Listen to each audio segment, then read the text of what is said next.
Big news! Santa is real, and he looks like this. I know it's not exactly how we pictured the jolly old guy, but a recently discovered tomb might just be the proof we've been waiting for to show that St. Nicholas was real and Turkish. Turns out he wasn't a North Pole native, but a kind-hearted bishop from the 4th century, famous for giving gifts to everyone. The legend says he was a wealthy man born in the ancient city of Petra, modern-day Turkey, who traveled to the countryside to help the poor and the sick. For centuries, though, people couldn't be sure he actually existed. Some historical sources say he was buried in Myra, which is now called Demre, Turkey. Since the 80s, archaeologists have been digging around this area, trying to prove it. And now, their Christmas miracle has finally come true. After digging 6 feet deep in an annex of St. Nicholas's church, they uncovered a mysterious limestone tomb, about 2 meters long. While they're pretty sure this is St. Nick's final resting place, they're still searching for an inscription to confirm its exact age. Now, if we're talking about the fictional Santa Claus, legend says his home is in Lapland, Finland. Back in 2018, archaeologists made an interesting discovery that could finally prove that Santa was real. They were digging at a site called Tiny Aro when they stumbled upon about 200 burial pits. But when they looked inside, there was definitely no sign of Santa. Actually, there were no human skeletons at all, just a bunch of things like pottery and animal bones. So no one really knows what this place was. That was the complete opposite of what happened with a group of archaeologists working in the ancient city of Petra, Jordan. Since 2003, there have been rumors about hidden chambers beneath the famous monument called Al-Khazneh, also known as the Treasury. 21 years later, a team finally decided to dig and uncovered an intact tomb. Inside, they found at least 12 human skeletons and artifacts, estimated to be over 2,000 years old. Hundreds of thousands of tourists travel to Al-Khazneh every year, and most of them probably go there to see the site of the Holy Grail in the movie Indiana Jones and the Last Crusade. So, do you want to know the funny part? One of the skeletons in the tomb was clutching a ceramic chalice that looked a lot like the Holy Grail. You probably remember the devastating fire that caused massive damage to Notre-Dame in Paris back in 2019. Because of that, the building, originally built between the 12th and 13th centuries, had to be restructured. But archaeologists saw it as a golden opportunity to dig into the site and uncover its hidden secrets. The team was only allowed to dig about 16 inches beneath the floor, but that was enough. As soon as they removed the floor tiles and cleared away a thin layer of dirt, they spotted the top of a lead coffin. Then, they found some limestone sculptures, including life-sized heads and torsos. Altogether, they uncovered over 1,000 fragments of different works of art. Ancient statues have been found in the most random places, including a sewer. In July 2024, Bulgarian archaeologists were checking a Roman sewer in the ancient city of Heraclea Sintica when they found a nearly 7-foot-tall marble statue of Hermes, the Greek messenger deity. This town was completely devastated and abandoned after 2 earthquakes, one in the year 388 and the other in the year 425. But somehow, it didn't destroy this statue. In fact, its head was found in surprisingly good condition. Finding ancient artwork is definitely fascinating, but imagine stumbling upon an entire hidden city in the Amazon rainforest. Using high-tech lasers, researchers uncovered a lost civilization with thousands of structures and a whole network of roads, canals, and houses, all buried beneath the dense jungle. This city was built around 2,500 years ago, in an area located in the shadow of a volcano, which, by the way, could have erupted and destroyed this civilization at some point. It's hard to say exactly how many people lived there, but experts estimate they stayed up there for about 1,000 years. This discovery proves ancient people also had huge, organized cities in the middle of the Amazon. A similar thing happened in Campeche in southern Mexico. An archaeologist was doing some research on the internet when he accidentally discovered a hidden Maya city. This area, now called Valeriana, was huge, about the size of Edinburgh, the capital of Scotland. It had pyramids, sports fields, amphitheaters, and paths connecting different districts. Thanks to satellite images, archaeologists uncovered an entire unknown civilization from the Bronze Age. They were checking out aerial images when they discovered 100 prehistoric settlements in the Pannonian Plain, a region that includes parts of what's now Serbia and Hungary. The people who lived there are now known as the Titsa site group, and it looks like they were a pretty well-organized society, skilled at growing food, hunting, and fishing. Google Earth helped a team to uncover a mysterious set of 400 ancient gates in Saudi Arabia. These gates, scattered across the desert, are thought to be from thousands of years ago. They're made of stone and arranged in weird formations that have left archaeologists scratching their heads. I mean, they don't look like they were meant for funerals, and they don't seem like structures where people lived. So, we still have no idea what they are. Technology is really changing archaeology. Thanks to artificial intelligence and, well, a $1 million prize, we've finally been able to decipher part of an unreadable and super damaged ancient scroll. The Herculaneum scrolls were discovered by workers digging up the ancient town of Herculaneum near Pompeii in 1752. But their condition was so bad that, for years, they were considered indecipherable. Thankfully, AI has helped unveil their secrets. Based on the studies so far, experts believe that one of these scrolls was written by a philosopher who valued pleasures, like music and food, above all else. No doubt, Stonehenge in England is one of the most mysterious places on Earth. Some theories even suggest it was built by extraterrestrials. After more than a century of research, archaeologists are still figuring out how it came together. See that big altar in the middle? Turns out it came all the way from Scotland.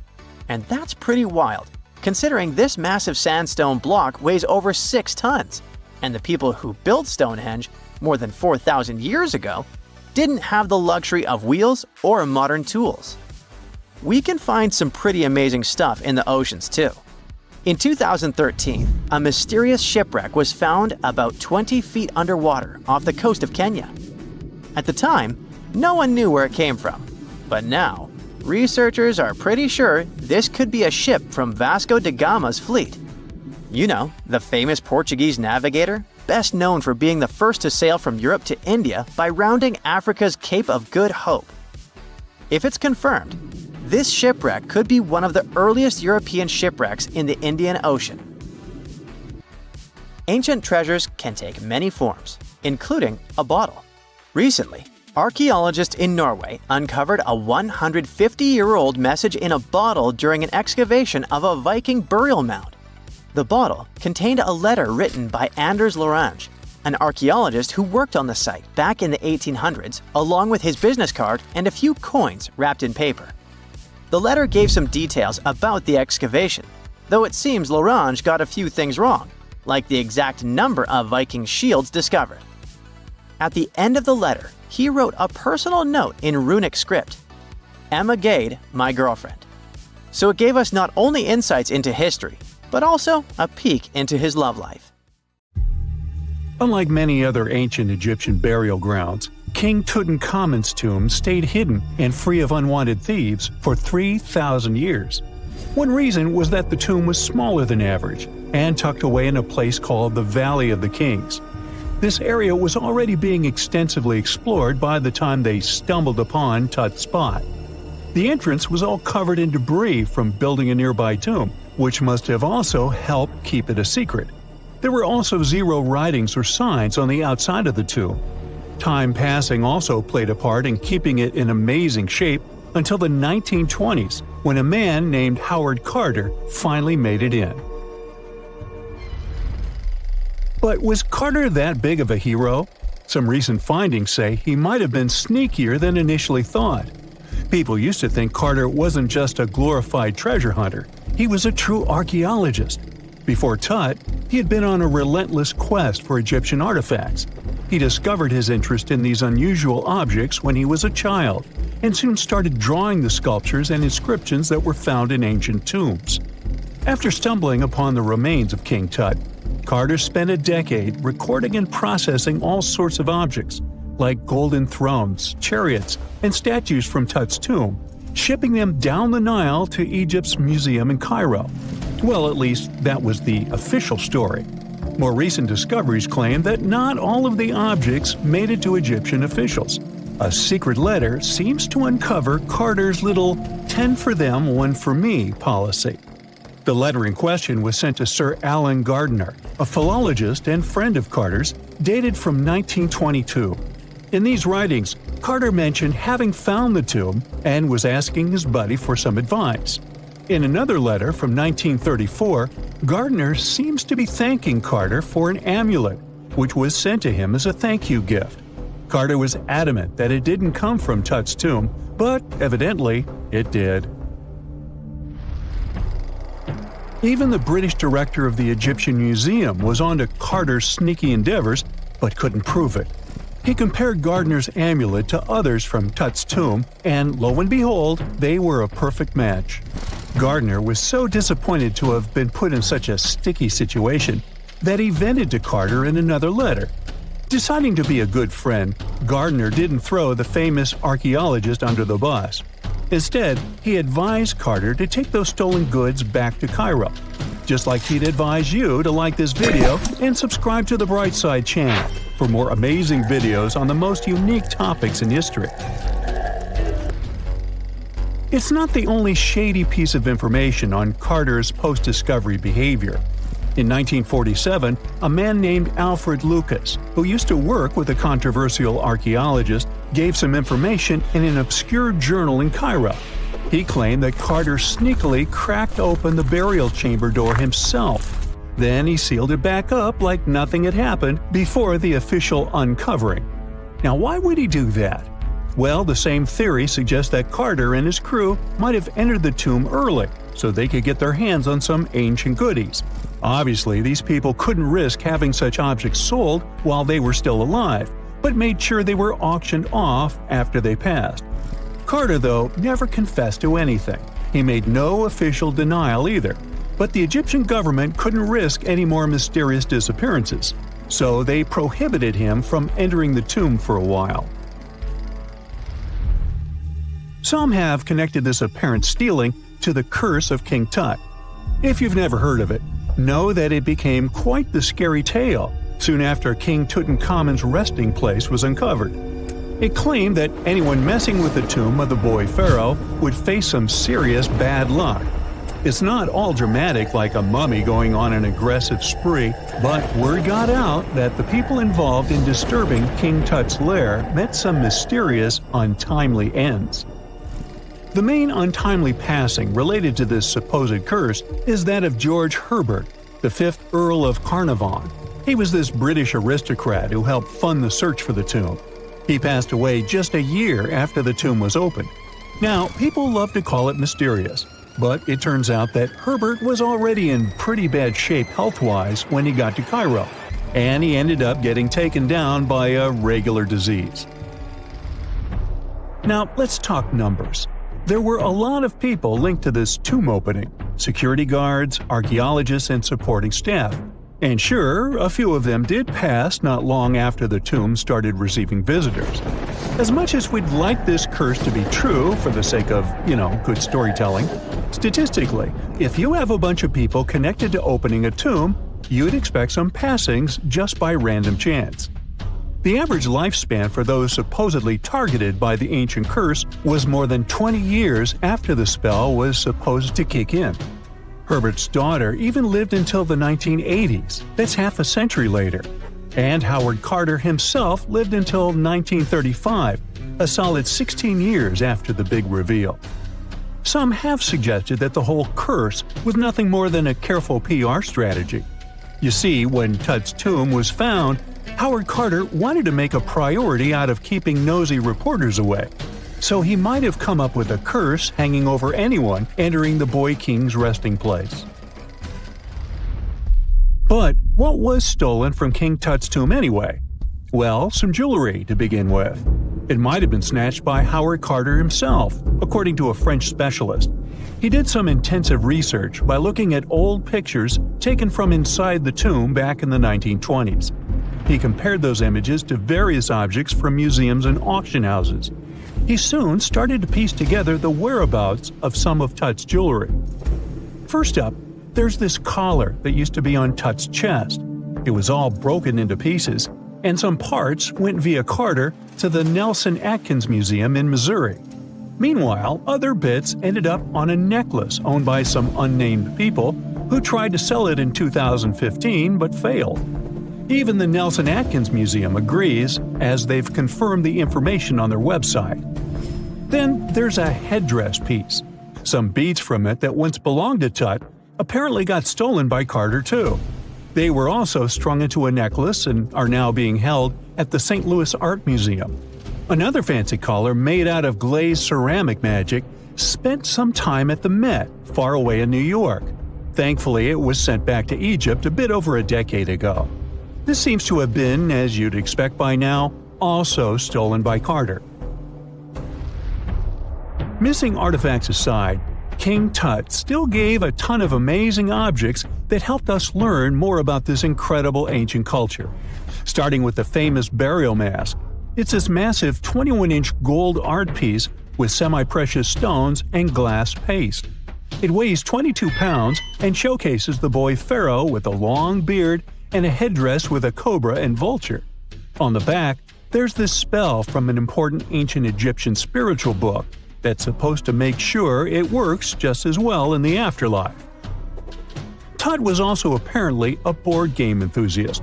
They found 4 board games in his tomb, some made of ivory. Archaeologists also found a pair of gold sandals, though you'd imagine they were more for show than for comfort. In fact, the pharaoh probably never wore them in his lifetime. Now, speaking of fashion items, it turns out Tut was quite the fancy ruler. They even found a mannequin in his tomb that was used to pick out, adjust, and store his outfits and jewelry. The boy king seemed to have also enjoyed some music, based on the 2 trumpets historians found in his tomb. Though they were played back in 1935 in a BBC broadcast, the instruments are today considered too fragile to be maneuvered. 1,000 years ago, near modern-day St. Louis, Missouri, there was a vibrant, bustling city called Cahokia. It was a Native American city, the largest and most influential one in Mississippian culture. At its peak, around 1050 BCE, Cahokia was home to as many as 30,000 people, making it larger than Paris at the time. But what's interesting is that Cahokia didn't have any big marketplace. Usually trade was the backbone of any big city, yet this one stood out for archaeologists. That's because Cahokia wasn't about commerce. It was about culture, community, and parties. The people who lived there threw massive parties that would last for days. The city's grandest feature was its 50-acre plaza, surrounded by amazing earthen pyramids. This massive space could hold over 10,000 people.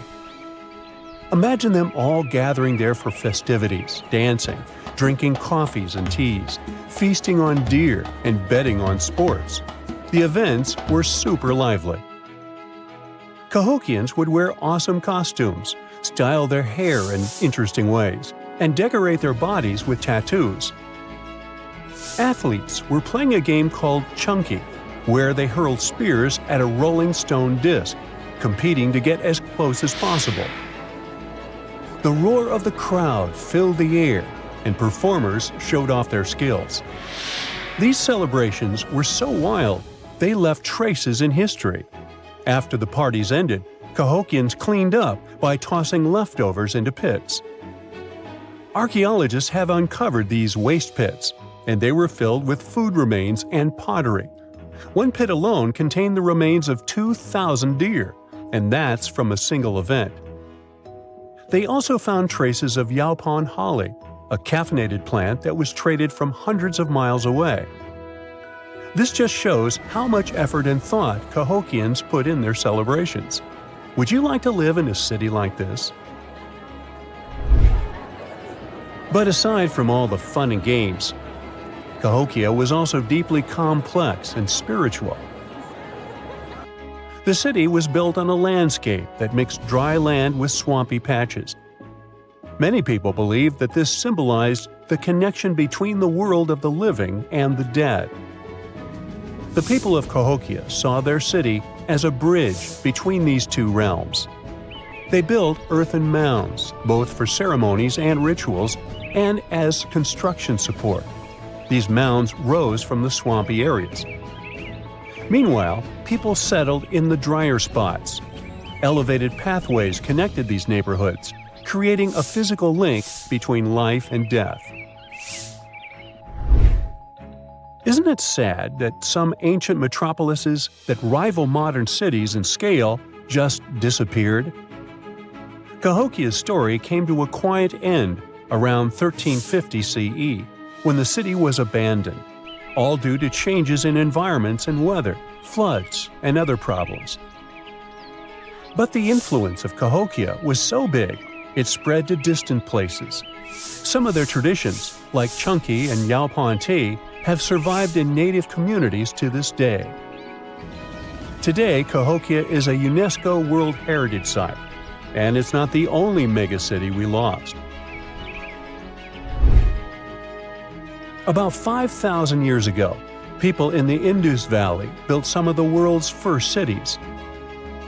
Mohenjo-Daro was an ancient city in what is now Pakistan. The city was built around 2500 BCE, and back then, it was a thriving hub of the Indus civilization.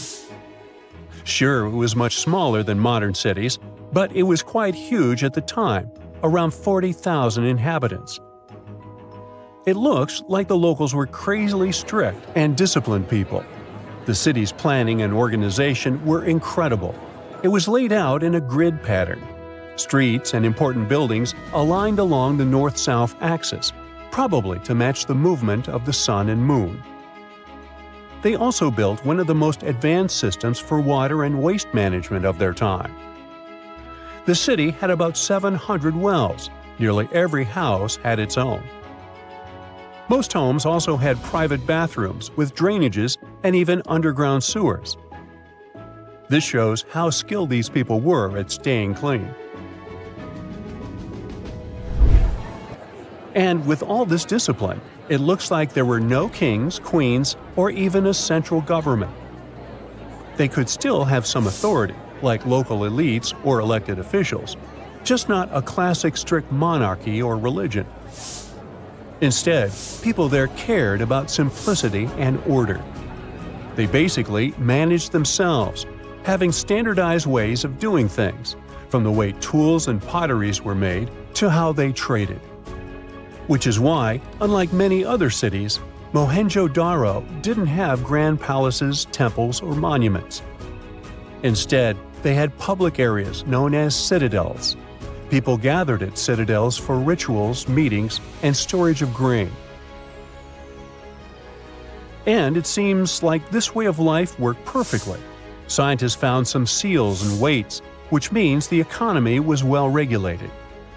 Archaeologists found some intricate artifacts like ivory, lapis lazuli, carnelian beads, and gold jewelry.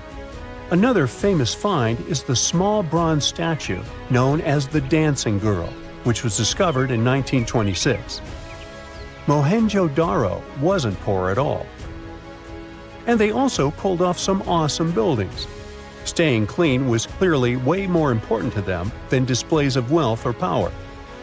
So they created the Great Bath, one of the most famous structures in the city.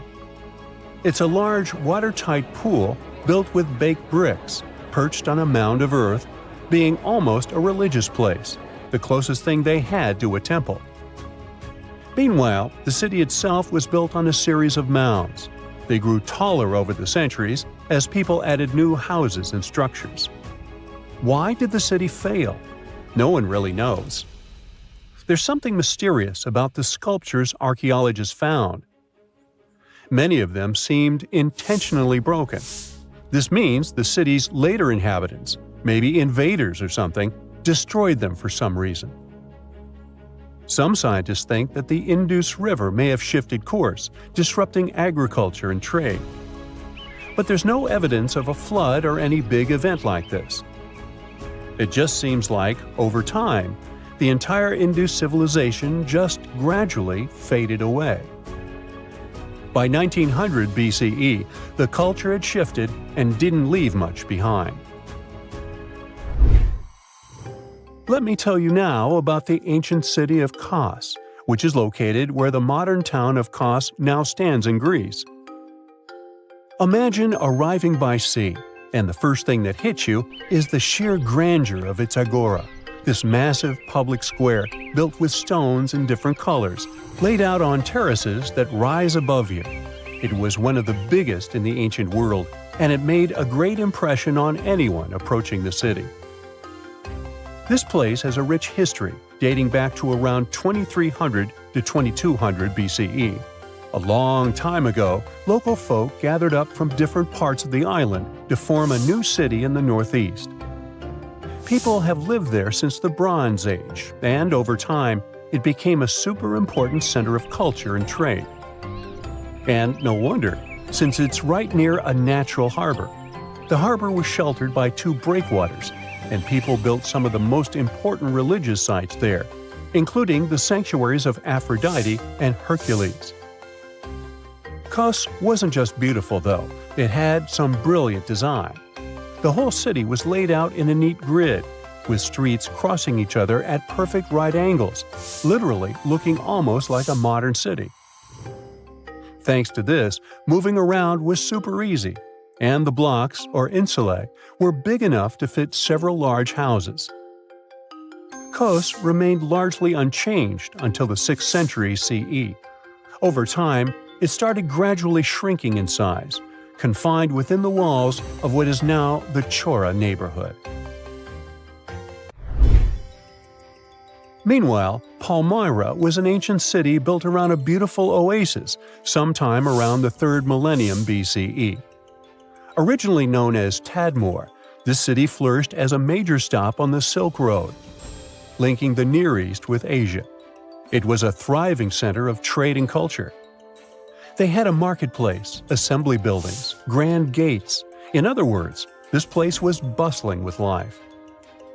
The city has been through many hands throughout its history, from the Byzantine to Arab caliphates, which is probably why it had some awesome architecture. An interesting blend of Greco-Roman, Persian, and Arabic vibes.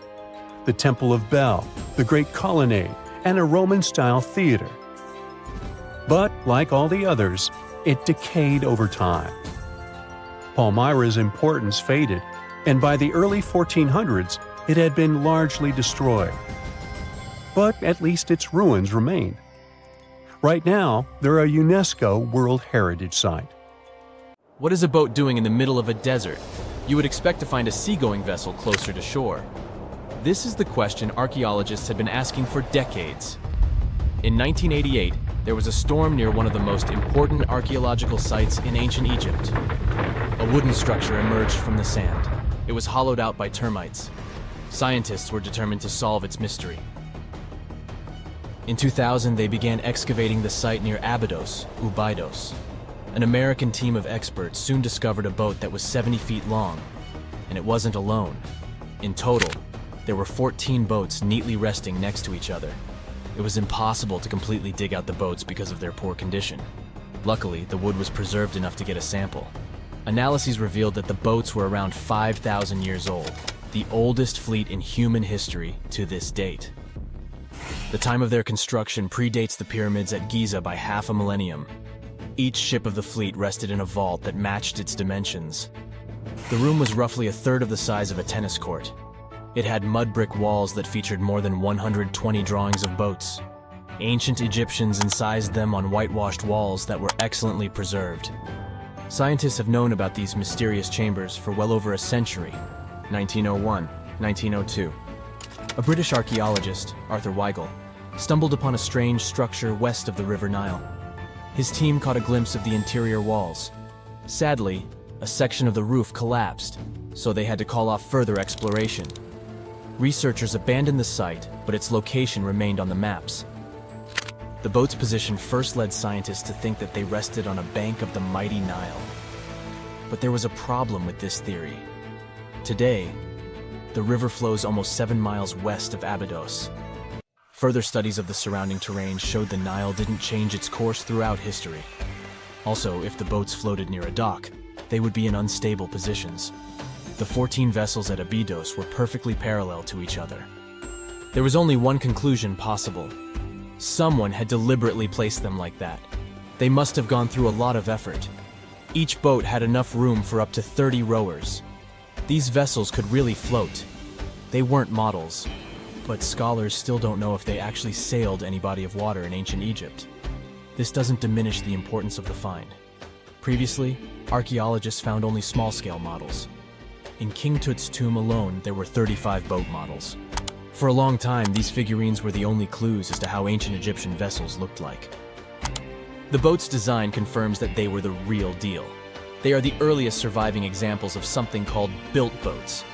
Ancient people constructed primitive vessels by hollowing out large tree trunks. The alternative was reed that was tied together to form a raft. The boats at Abydos had planks tied together. This was a major breakthrough in shipbuilding. During their lifetime, the boats must have seemed impressive. Timber was a valuable commodity at the time. There was no wood in the desert. Cedar had to be imported from Lebanon. The only person who could afford such luxury was the pharaoh. Studying the area around the ancient fleet provided more answers. Scientists discovered a mud brick structure where Egyptians worshipped the pharaoh. Its approximate date of construction matches that of the wooden boats. The same bricks out of which this building was made were used to encase the fleet. At the time of their construction, the rooms they were stored in had a ceiling. That's the section that archaeologists stumbled upon in the early 20th century. Just like mummies and coffins, these marvelous ships rested inside splendid vaults. The exterior of these rooms was also impressive. The outer walls originally had a plaster of white limestone. It reflected sunlight. In the desert sun, the structure housing the boats must have shone from miles away. Ancient Egyptian builders used the same technique to cover the pyramids 500 years later. Today, their surface looks jagged, but it wasn't always like this. When they were constructed, the pyramids had a top layer of fine white limestone. Their surface was smooth and it gleamed in the sunlight. Instead of stairs, the outer layer of the pyramids was more of a sleek ramp. Archaeologists were left with one final question. Which pharaoh owned the fleet? The answer lay just a mile from the site. This is where the tomb of a pharaoh from the 5th dynasty rested, King Senwosret III. Its time and style of construction matched the ones of the chambers with boats. The very end of his rule might explain how the boats ended up in the middle of the desert. The pharaoh probably passed away in northern Egypt. Then his body was transported down the Nile to Abydos in a marvelous procession of decorated boats. The vessels were later lowered to chambers near the final resting place of their owner. This had a symbolic meaning. In the ancient Egyptians' belief system, ships played a key role. Their supreme deity was Ra. He traveled through the sky during the day in the form of the sun.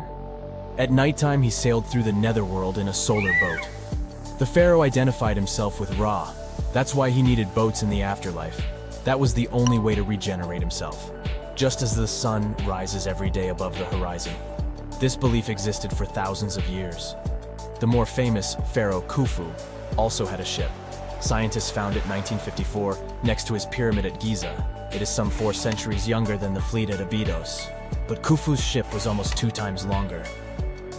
The Great Pyramid of Giza and King Tut's tomb are some of the most famous archaeological finds in Egypt. But there are many more secrets hiding beneath the endless sands of the Sahara Desert. Recently, 2020, archaeologists found a lost city there. They have labeled it as the most important discovery since King Tut's tomb, 1922. The city of Aten is some 3,000 years old. Historians hope it will give them a unique insight into the everyday life of ancient Egyptians. The famous archaeologist and Egyptologist Zahi Hawass proclaimed the site a lost golden city. Aten sits some 300 miles south of Egypt's capital, Cairo. It is close to the famous Valley of the Kings. Archaeologists first found sections of mud brick walls that spread out in all directions. They discovered complete rooms with tools of everyday life inside. The research team unearthed a bakery, a residential neighborhood, and an administrative district. They all date back to the time when the Egyptian civilization was the wealthiest in its long history. They were also the first to make objects from iron. In 1911, scientists found a set of iron beads near a village in Lower Egypt, El Girza. These are the earliest known iron artifacts. The discovery is literally out of this world. Ancient people made them by beating into shape a piece of a meteorite. The 9 beads were once part of an ornate necklace. They are now blackened and corroded, which is perfectly normal for a piece of jewelry that is over 5,000 years old. They consist of an iron-nickel alloy. Researchers were impressed by the skill of ancient jewelers who processed the beads. Their craftsmanship is more impressive when you think that they didn't know the stellar origins of the material. The Great Pyramid of Giza also has a remarkable feature. An international research group investigated the electromagnetic response of the structure to radio waves. They found that the pyramid has the ability to concentrate electromagnetic energy inside it. This occurred inside its chambers as well as under the pyramid's base. It contains an underground unfinished chamber. It seems that the electromagnetic response is connected with the properties of limestone, the Great Pyramid's main building material. The research results might have a practical application. The way solar cells and nanosensors function could be improved by this remarkable find. There are mysterious plasma bubbles floating around the pyramids of Giza. As bizarre as that might sound, let's get one thing clear right off the bat. There's nothing extraterrestrial going on here. Plasma bubbles are those weather anomalies that form in a layer of Earth's atmosphere called the ionosphere. This is an invisible layer surrounding our planet that stretches roughly from 50 to 400 miles above Earth's surface, right at the edge of space. In this layer, the sun, being the giant hot power that it is, basically cooks gases, splitting them into electrically charged particles called plasma. Here's where it gets interesting. At night, especially near the equator, these charged particles get disturbed, and when a bunch of them suddenly vanish at the same time, it forms what we call a plasma bubble. Imagine it like a big empty pocket where the plasma is missing or its quantity is lowered. But it's only considered a plasma bubble if this phenomenon occurs on a large scale, typically around 62 miles in size. If you're already packing your suitcase for Egypt and have put binoculars to look at the tips of the pyramids, I'm sorry to say that we can't see these plasma bubbles with the unaided eye. It's all happening way above our heads, completely invisible to us. Scientists need to use special equipment, like the Latitude Long-Range Ionosphere Radar, or LARID, to detect these bubbles. This advanced technology helps researchers track and observe the movement and formation of plasma bubbles in real time. This formation, by the way, can be triggered by solar storms. That brings us to November 2023, when an impressive solar storm occurred. On a scale from 1 to 5, this one was classified as a G3, which is considered a strong event. Solar storms occur when sunspots are basically cooler, darker areas on the sun's surface, release bursts of energy into space. These flares triggered several geomagnetic storms on Earth. While this might sound like doomsday stuff, it didn't disrupt our daily lives too much. In fact, it was great news for skywatchers, since the solar storm created stunning auroras, with the northern lights visible as far south as Greece and Turkey. But this particular storm in 2023 also had another interesting consequence.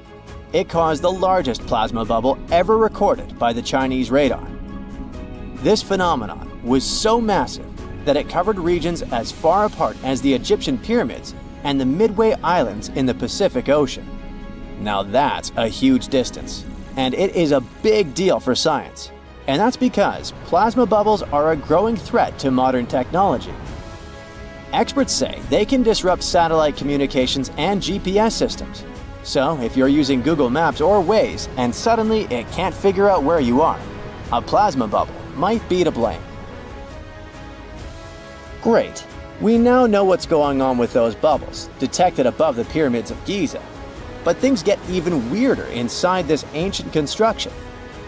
Apparently, the Great Pyramid of Giza has the ability to concentrate electromagnetic energy within its interior. A couple of years ago, a group of researchers decided to see what would happen if they took this ancient architecture and hit it with radio waves. I mean, waves that are similar to the kind your phone uses, but on a much larger scale, up to 1,900 feet long. But since they couldn't just start blasting radio waves at the actual pyramid, they did the next best thing: computer modeling. Using these simulations, the researchers discovered something incredible. The Great Pyramid can actually concentrate electromagnetic energy within its internal chambers, as well as underneath its base, where an unfinished chamber is located. By concentrate, I mean something like trap it. For example, when you shout into a cave, you hear your voice echo back, right? The sound waves don't just disappear, they bounce around and get focused. Similarly, when radio waves hit the pyramid, they don't just pass through or around it. Instead, they get absorbed, bounce around, and focus inside and underneath the pyramid. Our list of mysterious phenomena surrounding the Egyptian pyramids doesn't end there. Inside the pyramid, there's a long, narrow passage that leads to what's known as the King's Chamber. This room sits at the center of the pyramid, and it's believed to have been the final resting place of Pharaoh Khufu, the ancient Egyptian leader who commissioned the entire thing over 4,000 years ago. When visitors step into the King's Chamber, two things normally strike them: the room's incredible acoustics and its heavy, imposing structure, which is entirely lined with red granite. Recently, scientists have started to connect these two facts. Some researchers now believe that the King's Chamber might be able to catch or pick up sound energy generated from other parts of the pyramid. In other words, this room might have been designed to amplify sound in a way that no other chamber in the pyramid can. To test this theory, researchers conducted an experiment where they sang in the Queen's Chamber, which is located directly below the King's Chamber. Here's where it gets wild. The music couldn't be heard in the lower underground rooms of the pyramid, but it sounded loud and clear in the King's Chamber. One possible explanation for this is the type of stone used in the King's Chamber: pink granite. Granite is known for its piezoelectric properties, meaning it can absorb energy from its surroundings, like sound vibrations, and convert it into electrical energy. This suggests that the chamber's unique acoustics might be due to more than just the shape of the room. It could be that the granite itself plays a role in amplifying and concentrating sound waves. According to scientists, these discoveries open up a whole new field of research into the pyramid's potential. Could the ancient pyramids have somehow harnessed the energy created by sound waves, or even Earth's natural vibrations? It might sound far-fetched, but considering the granite's piezoelectric properties are well documented in modern science, it's not entirely impossible. Who knows?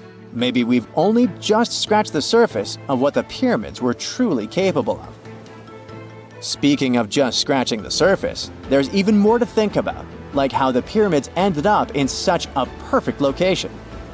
It seems the builders lined up the Great Pyramid with the cardinal points, meaning its sides are almost perfectly aligned with the four main directions: north, south, east, and west. There are many theories about how they did it, but one study suggests that Egyptians might have used the fall equinox to achieve this perfect alignment. During the equinox, the sun rises and sets directly in the east and west. It probably made it easier for builders to use the sun's position as a guide. By watching the sun during this time, they could make sure the pyramids were positioned just right.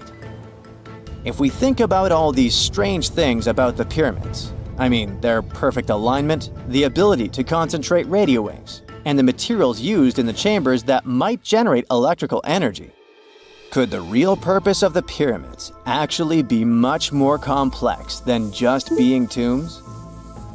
Well, Nikola Tesla thought so. It is said that the famous inventor and engineer was kind of obsessed with the Egyptian pyramids, and he wondered if they might actually be giant energy transmitters. He believed the shape and position of the pyramids could help them function as huge generators, capable of producing free, limitless energy. Some researchers agree with Tesla and believe that these massive monuments might have been designed as giant power plants. According to their theory, builders could have figured out how to move ions, those electrically charged particles in the atmosphere by placing materials like copper, gold, and silver around the pyramids. So, it's definitely possible that the ancient Egyptians created a sustainable, renewable power source.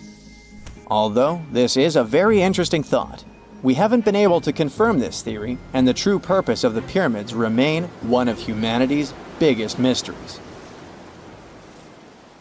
Imagine you were chosen to answer one of history's most important questions. What was the first civilization on Earth? The job description is simple, yet the task is extremely challenging. You need to unearth the proof of the world's first official civilization. Was it the Sumerians in Old Mesopotamia? Or was it the ancient Egyptians spread out along the Nile River? Not to make you nervous or anything, but history is quite literally in your hands. Good luck! Since you can't turn back the clock and visit Old Mesopotamia to get the answers to your questions, you'll need to research museum databases in order to get some clues. First things first, we need a definition of what is considered a civilization. It's not just thousands of people grouped together and living harmoniously. There are some key elements that together make a group of people a civilization. Like, for example, the domain of urbanism, aka city building, irrigation systems, and writing. You decide to begin your search by diving deep into the history of the Sumerians, which today hold the position of the world's first civilization. Now, imagine being the first of your kind. This means having no external examples. Rather, it means starting from scratch. First thing you'll need? A piece of land. And since there were no active water companies in the world at that time, you'll need a piece of land with easy access to water.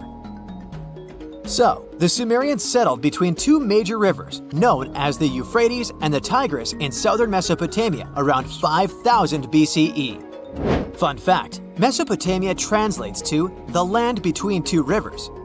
On a modern-day map, it's more or less where Iraq is situated today.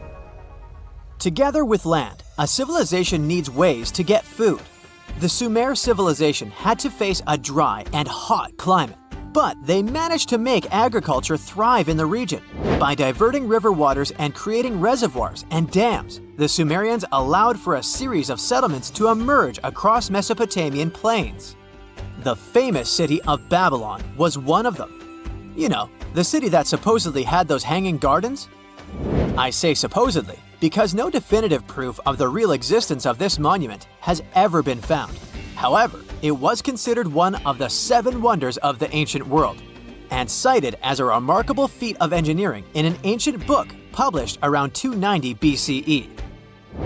Although no record was found of the Gardens of Babylon, the Sumerians were recognized as extremely skilled builders.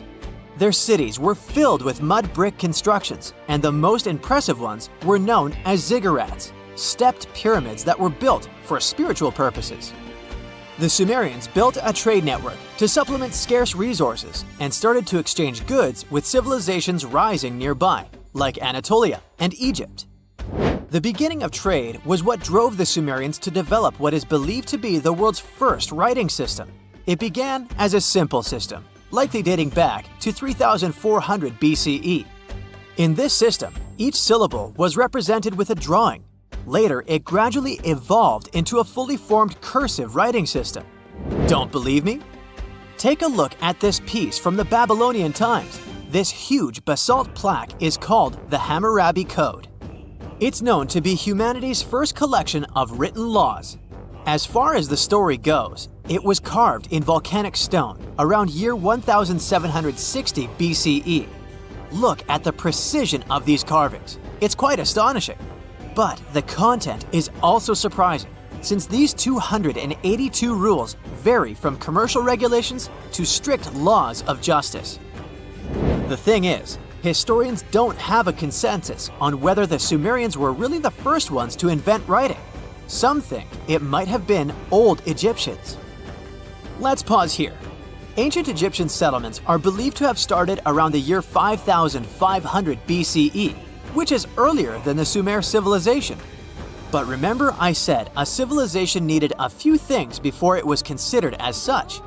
Ancient Egypt consisted of several smaller city-states, such as Memphis, Abydos, and Thebes, spreading out along the Nile River.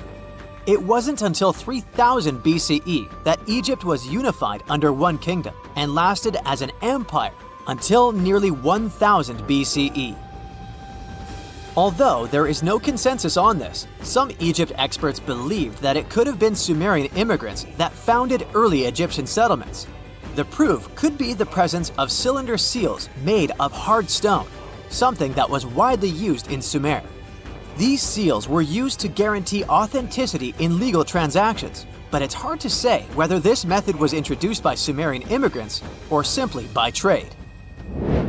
Since the time period is not one of the criteria we can use to determine who came first, we'll have to turn to something else. But what? Like the Sumerians, the Egyptians were also highly skilled builders. Duh, they built the famous Giza pyramids and many others all over their territory. In order to enhance their building techniques, they delved into developing a more profound understanding of mathematics. They developed a new form of measurement called the cubit, which was the equivalent of an arm's length. The Great Pyramid, for instance, is 440 cubits per 440 cubits. They were also innovative astronomers, combining their mathematical skills with attentive astronomical observation. They were the first civilization to use a 24-hour division of the day. And they even created a solar calendar, which was the first dating system in history to feature 365 days in 1 year. Okay, it's undeniable how impressive they were. But some experts say that the dispute has to be settled through the comparison of their writing systems. Hieroglyphic writing, the first Egyptian style of writing, is said to date back to 3000 BCE. It was a composition of over 700 symbols, which were carved in stone. For a long time, researchers believed that the Sumerian writing had come before Egyptian, but in a recent discovery made by Yale researchers claims otherwise. Archaeologists have discovered a panel of 4 signs that are believed to have been written around 3250 BCE. Oh, and they've also found another rock drawing depicting a pregnant elephant that can date back to 4000 BCE. Now, there's also a third possibility that fewer people seem to mention: the Indus Valley civilization, also known as ancient India, located around the area of modern-day Pakistan and India. The Indus Valley civilization is also a contender for the oldest civilization, due to the uncertain historical origins of the Hindu collection of texts known as the Upanishads. The Indus Valley civilization flourished around 3000 BCE, but records show that people in the Indus Valley were trading with Mesopotamians as early as 3500 BCE. Now, wait a minute. How is it possible? No, they weren't time travelers. This isn't a sci-fi movie. There already were agricultural settlements in the area that were slowly growing into bigger cities, such as Harappa and Mohenjo-Daro. Ancient Indian cities were sophisticated, filled with baked brick homes built in a grid system. These ancient cities even had draining and sewage systems that connected most homes and used gravity to carry waste outside of the city. They were pretty advanced. They were also an extremely religious civilization, and Hindu beliefs were at the center of their practices. Despite that, their cities weren't filled with spiritual buildings. Actually, Mohenjo-Daro's most important building was a public bath. Interesting, huh? Now, why can't we know if they were the oldest civilization on Earth? Even if some historians suspect that the origins of the Indus Valley people can be traced back to 5000 BCE, there is no concrete evidence of this, only speculation. The best proof we have is the Upanishads. The Upanishads are texts filled with philosophy, mantras, and ceremonies. The thing is, part of Hindu practices included memorizing and passing down the wisdom of the Upanishads in oral form. So it took a while before it appeared as a written script. Well, I'd say historians aren't really sure what was the world's first civilization. We can only guess at this point, but who knows what new discoveries might reveal. Back in December 2012, a lot of people were freaking out over the idea that the world might end in some catastrophic event. And it was all thanks to the famous Maya calendar. This ancient way of tracking time had been the subject of endless speculation. But one of its biggest mysteries was definitely an 819-day count found in some versions of the calendar. No one could explain why it was there or how it worked, until recently, when a group of researchers from Cambridge might have finally cracked the code. First things first, how does the Maya calendar work? So the system the Maya civilization used to track days was based on something we now call the calendar round. Think of it like 3 interlocking gears. These are 3 cycles working together. The first is a 365-day solar year, known as Hab. The second is a cycle of 20 names. And the third is a cycle of 13 numbers, which forms a 260-day sacred calendar, called Solkeen. Just like we'd say something like December 25th, 2025, they named their days based on how these 3 cycles lined up. For example, here we have the day 3 Manik and the 14th of the month Hop. It takes 52 years for the 3 cycles to align in the same way again. After that, the days start repeating. But this is where things start to get more complicated and mysterious. On some Mayan monuments, we have also found enigmatic inscriptions pointing to the existence of another cycle, the 819-day count. There are about 20 examples of these inscriptions, mostly found in places like Palenque and Yaxchilan in Mexico. So it didn't seem random at all, and this calendar must have been hiding a big secret.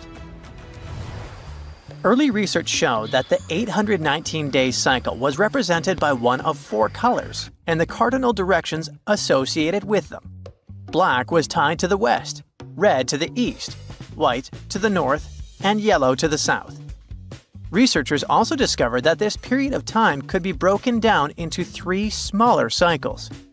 One of 9 days, one of 7 days, and one of 13 days. Multiply them together, and you'd get 819 days.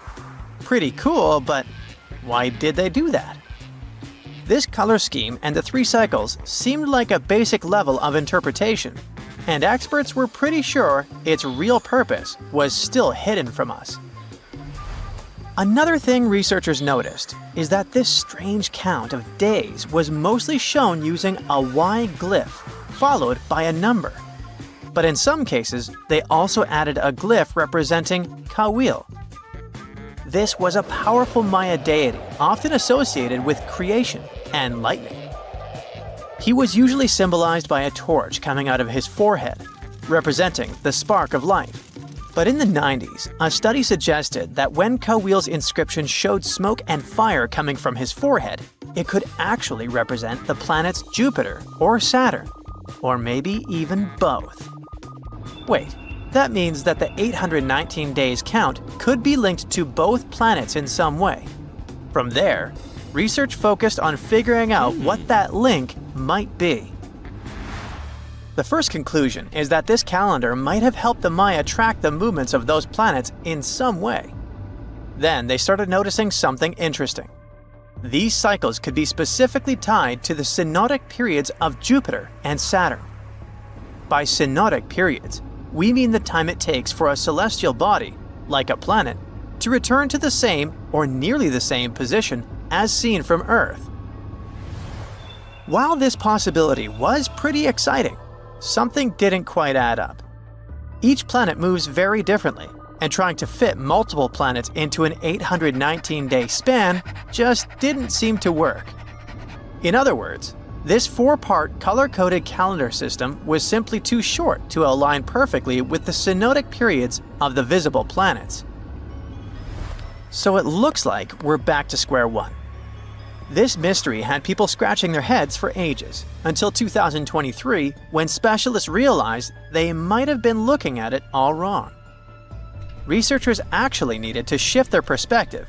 Instead of seeing this system as 819 days, they needed to consider the number as representing timelines. And this period of time could be just a small part of a much, much bigger calendar. You see, as we said earlier, this cycle seemed to track the period when a planet became visible to people on Earth. To prove that these 819 cycles were timelines, not actual days, researchers needed a planet that could serve as a starting point to back up their theory. In this case, it was Mercury. And there's a pretty simple reason for that. Mercury's synodic period is 117 days, which fits perfectly into the calendar count. I mean, if you take 1819 and divide by 117, you get the number 7. So, Mercury is the only visible planet whose synodic cycle fits neatly into this period as whole numbers. Perfect. Now they had a solid starting point. From there, they needed to expand the calendar by increasing its length to 20 periods of 819 days. Suddenly, a pattern emerges. And just like that, all the synodic cycles of the planets fit perfectly into the system. For example, Saturn's synodic period from 378 days lines up perfectly after 6 819-day cycles. Venus aligns every 5 cycles. Jupiter every 19 cycles. And Mars, which takes the longest, needs 20 cycles. In other words, it takes about 45 years for Mars to align with the synodic periods of all visible planets. So, this is how researchers determined that the ancient civilization wasn't referring to days, but rather to timelines. The Maya astronomers came up with this count as part of a larger calendar system of 20 periods. But then a question comes up. Why was studying the synodic period so important to the Maya? Well, we don't have super specific answers about this mysterious calendar yet. But what we can say for sure is that the Maya truly believed in the powerful influence of the cosmos on daily life. So maybe they wanted to analyze how the movements of all the visible planets lined up with their other calendars. Of course, this system is just one part of the Maya's amazing and advanced understanding of astrology. And it wasn't just about using astrological cycles for planting and harvesting. They also had crazy specific knowledge, like how to predict solar eclipses. Archaeologists believe the Maya connection to the stars is reflected in the ruins of their world. Take the famous pyramid in the ancient city of Chichen Itza, located in Mexico's Yucatan Peninsula.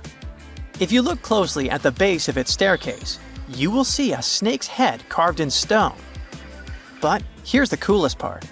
During the spring and fall equinoxes, when day and night are exactly the same length, the sun casts sharp, triangular shadows on the staircase.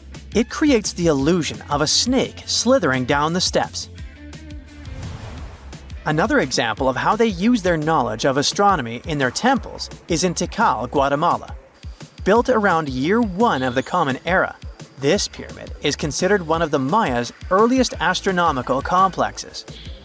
And its alignment and orientation allowed them to track and calculate solstices and equinoxes with incredible precision. The Maya were skilled skywatchers. Just like we have modern-day high-tech observatories with round domes, they had something similar. Meet El Caracol. The name means snail in Spanish and refers to the spiral staircase inside the tower. Built around 906 Common Era, it was the perfect place to observe all the changes in the sky and track the movements of the sun, moon, planets, and stars. Unlike us today, with our telescopes, satellites, and advanced tools, the Maya relied entirely on naked eye observation, and that makes their achievements even more incredible. It's dark, and it's hot, and it's difficult to breathe deep underground in Karowe Mine in the heart of Botswana. It's been countless hours since your shift started, and yet another rock in your hands doesn't look promising. On the other hand, there is a tiny chance that it's the largest diamond you've ever found. You decide to inform your Canadian bosses from Lucara Diamond Corp. And bingo! The stone you found turns out to be a breathtaking 2,492 carat diamond, the second largest ever found. Now, the average engagement ring size is 1.7 carats. It means that just this diamond could be enough to supply rings for more than 1,465 brides. You can compare the size of the previous stone with the size of a fist. And the weight of this priceless giant is over a pound. Its value hasn't been determined yet, but how about we speculate a bit? So, another diamond from the same mine, called the Constellation, was sold for $63 million in 2016. And that was only 813 carats, less than a third of this new one's size. The only other discovered diamond that's larger is the famous Cullinan diamond. It was discovered in South Africa back in 1905 and weighed 3,106 carats. Now, calculate how many engagement rings we could make out of it and write the number down in the comments. Sadly, it was later cut into several smaller diamonds, and some of those pieces are now part of the British crown jewels. Interestingly, once there was an even larger diamond-like stone, a black diamond called carbonado. It was found above ground in Brazil in the late 1800s. The coolest thing about it is that it may have come from a meteorite. The Sergio Carbonado, which is the stone's name, was broken into smaller pieces. They wanted to use it in industrial drill bits because it's one of the toughest materials on Earth. This new diamond was actually found with the help of advanced technology. The company used an X-ray system called Mega Diamond Recovery X-ray Transmission to detect the stone. This isn't the first record-breaking diamond Lucara has found at the Cahokia mine. Back in 2019, they discovered the Suelo diamond, which was 1,758 carats. At that time, it was the second largest diamond in the world.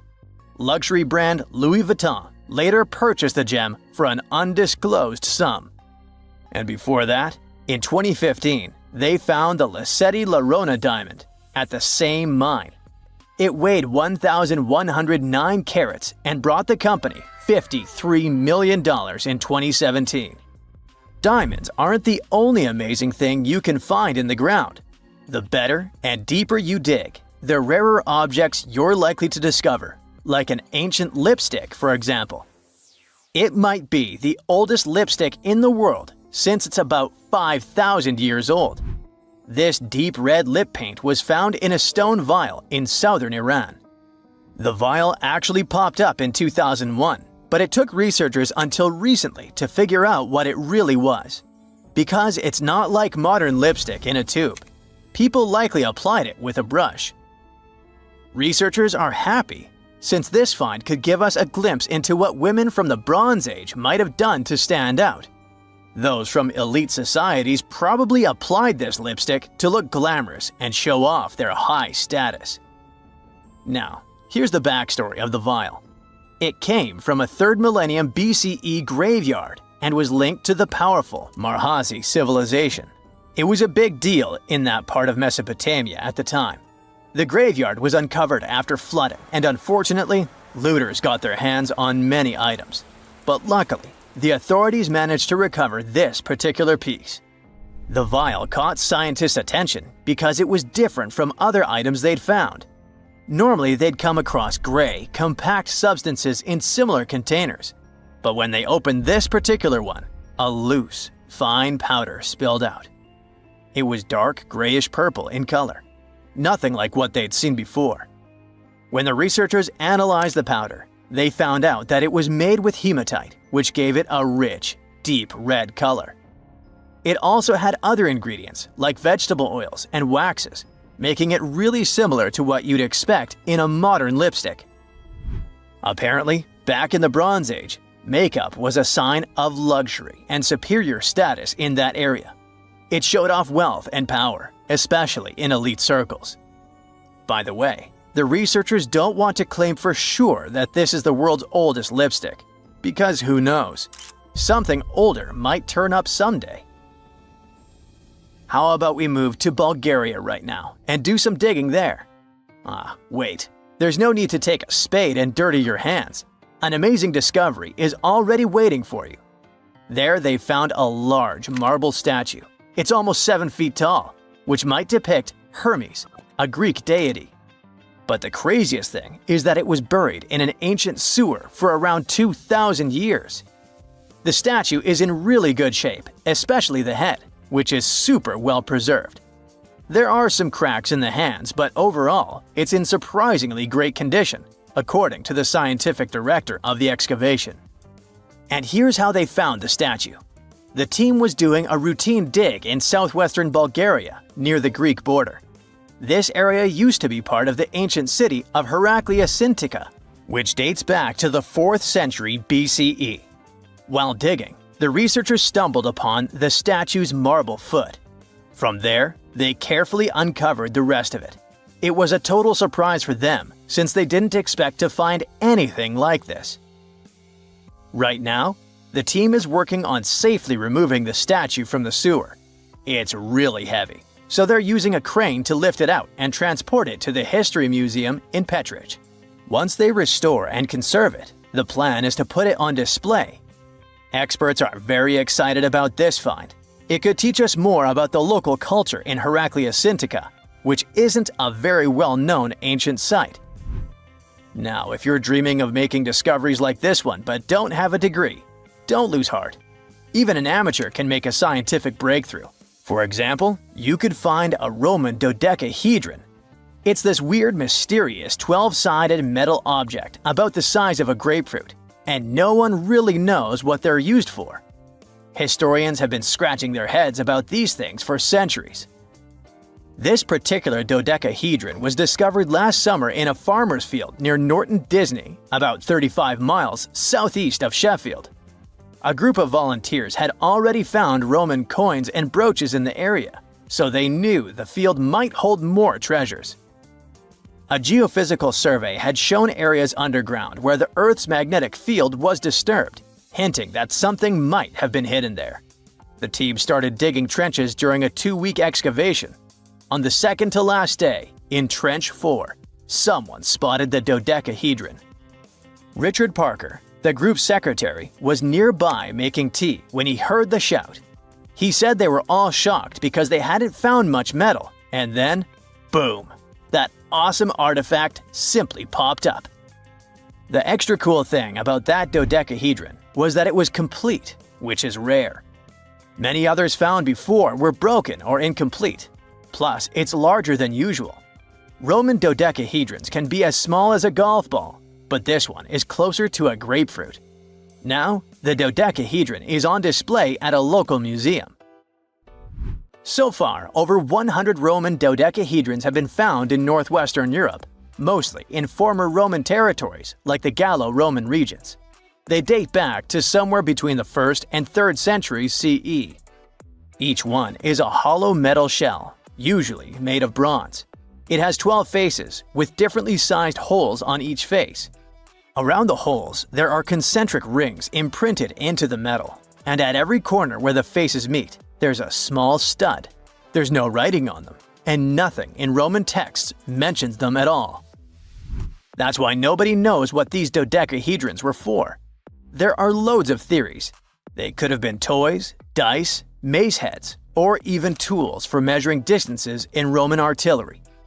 Some people even think they were used for knitting gloves or even figuring out dates using the stars. But most of those ideas don't really hold up, so the mystery remains. When you think of an epic desert scene with blazing sun, endless dunes, and those magical little oases, you probably picture the legendary Sahara, right? But what if I tell you that 11,000 years ago, this vast expanse of hot sand looked totally different than it does today? Yeah, I don't know, I wasn't around then. But I'm told that back then, what we now call a desert was a lush paradise, brimming with lakes, rivers, grassy plains, and even woodsy forests. So, where did all this water go? There are many stories about the distant past of our planet when deserts were covered with jungles and forests. And then something happened, like changing climates or colossal earthquakes, and it all turned green lands into dunes. But how about a theory that Sahara became a desert because of humans and goats? The Sahara has seen its fair share of wet and dry drama throughout the ages, mostly thanks to little shifts in Earth's orbital tilt, causing variations in how much solar radiation hits the atmosphere. There were even times called the African humid periods, when the rain would pour in and transform the dry landscape into a bright green haven. But between 8,000 and 4,500 years ago, something really funky happened to this region. Certain areas went from humid to dry, way too fast to explain it by just orbital changes. In the blink of an eye, the lush Sahara turned into the Sahara we know today. Now, if you ask scientists why it happened, they will tell you, oh, it's just poor parameterization of the data. Bet you didn't get it, did you? What? Well, right, let me translate it from scientific to common human. It means they really don't know the answer themselves, and they got a bunch of missing puzzle pieces. But as scientists sifted through ancient dirt and pollen samples, they spotted a quirky trend. Wherever there were pastoralists, also known as humans with their domesticated animals, the plant life seemed to shift. It was as if every time humans and their furry friends meandered through the greenery, they turned it into scrub and desert right behind them. Oops. Yep, chances are that by overgrazing, humans were sapping moisture out of the atmosphere, since plants give off moisture, which helps make clouds and making things even sunnier, leading to a quicker end of the humid vibes. Plus, our ancestors may have been getting a little too cozy with fire for land management, further speeding up the desert takeover. Anyway, scientists are sure that this lush Sahara would have turned back into desert eventually, even if humans hadn't shown up, thanks to Earth's natural rhythms. So there's no need to pin this abrupt change solely on humans. It could simply be about nature getting feedback from vegetation and dust cycles. It's difficult to determine what caused these changes, as it's all interconnected. During the last humid period, the Sahara was filled with hunter-gatherers. As things got a little drier, they started herding animals for food. The weather pushed people to herd cattle. It's also possible that grazing sped up the landscape degradation. So, which came first, the chicken or the egg? Or in this case, the human or the cow? It's tough to tell with the evidence we have now. Now today, it's safe to say that water is no longer that big of a problem in the Sahara, even though it's a huge desert and the times of lush forests there are long gone. But technology's got us covered. For example, the Nubian Sandstone Aquifer System, the biggest underground water stash on the planet. It's nestled beneath the Sahara Desert's eastern edge and stretches across 4 northeastern African countries – Sudan, Chad, Libya, and Egypt, covering a whopping 770,000 square miles and holding around 36,000 square miles of groundwater. Just look at the pipes transported when it was being built.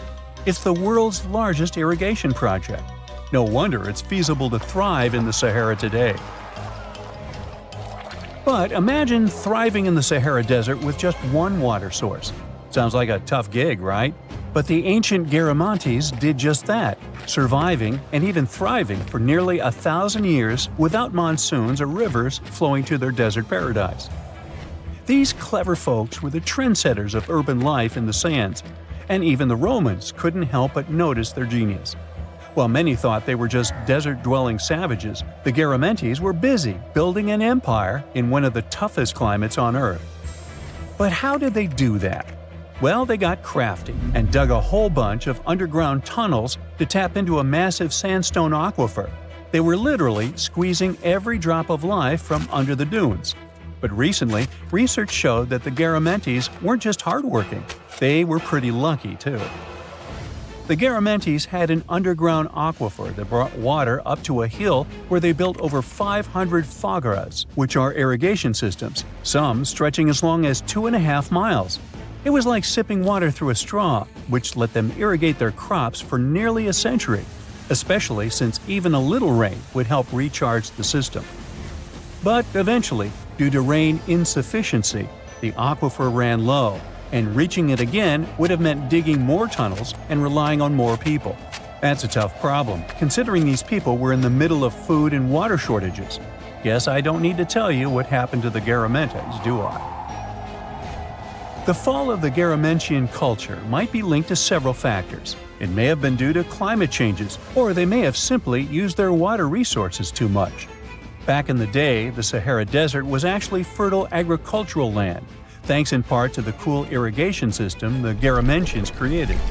But since fossil water isn't something you can replenish over time, the groundwater levels drop pretty low. This likely played a big role in the kingdom's decline by the late 7th century CE. That sounds like someone who hit a lottery jackpot, used up all the money, and went back to their original, not-so-cool job once the bank account got fully drained. Oh, by the way, even if the Garamantes left some secret wisdom messages for us, the chances are we'll never get what they wanted to tell us. Nobody really knows what language they used, and their texts are nearly indecipherable to us today.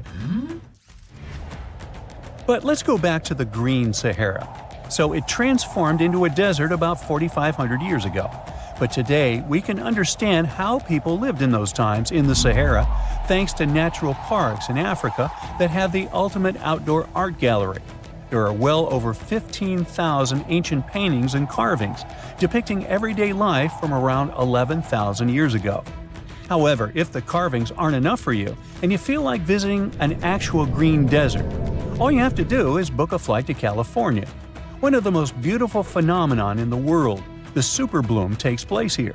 Look at all these colors: orange, green, pink. It's a miracle. Wildflowers bloom right in the middle of a hot desert after several years of rainfall in dry places. It's such a bright and colorful landscape that superblooms can be seen from space.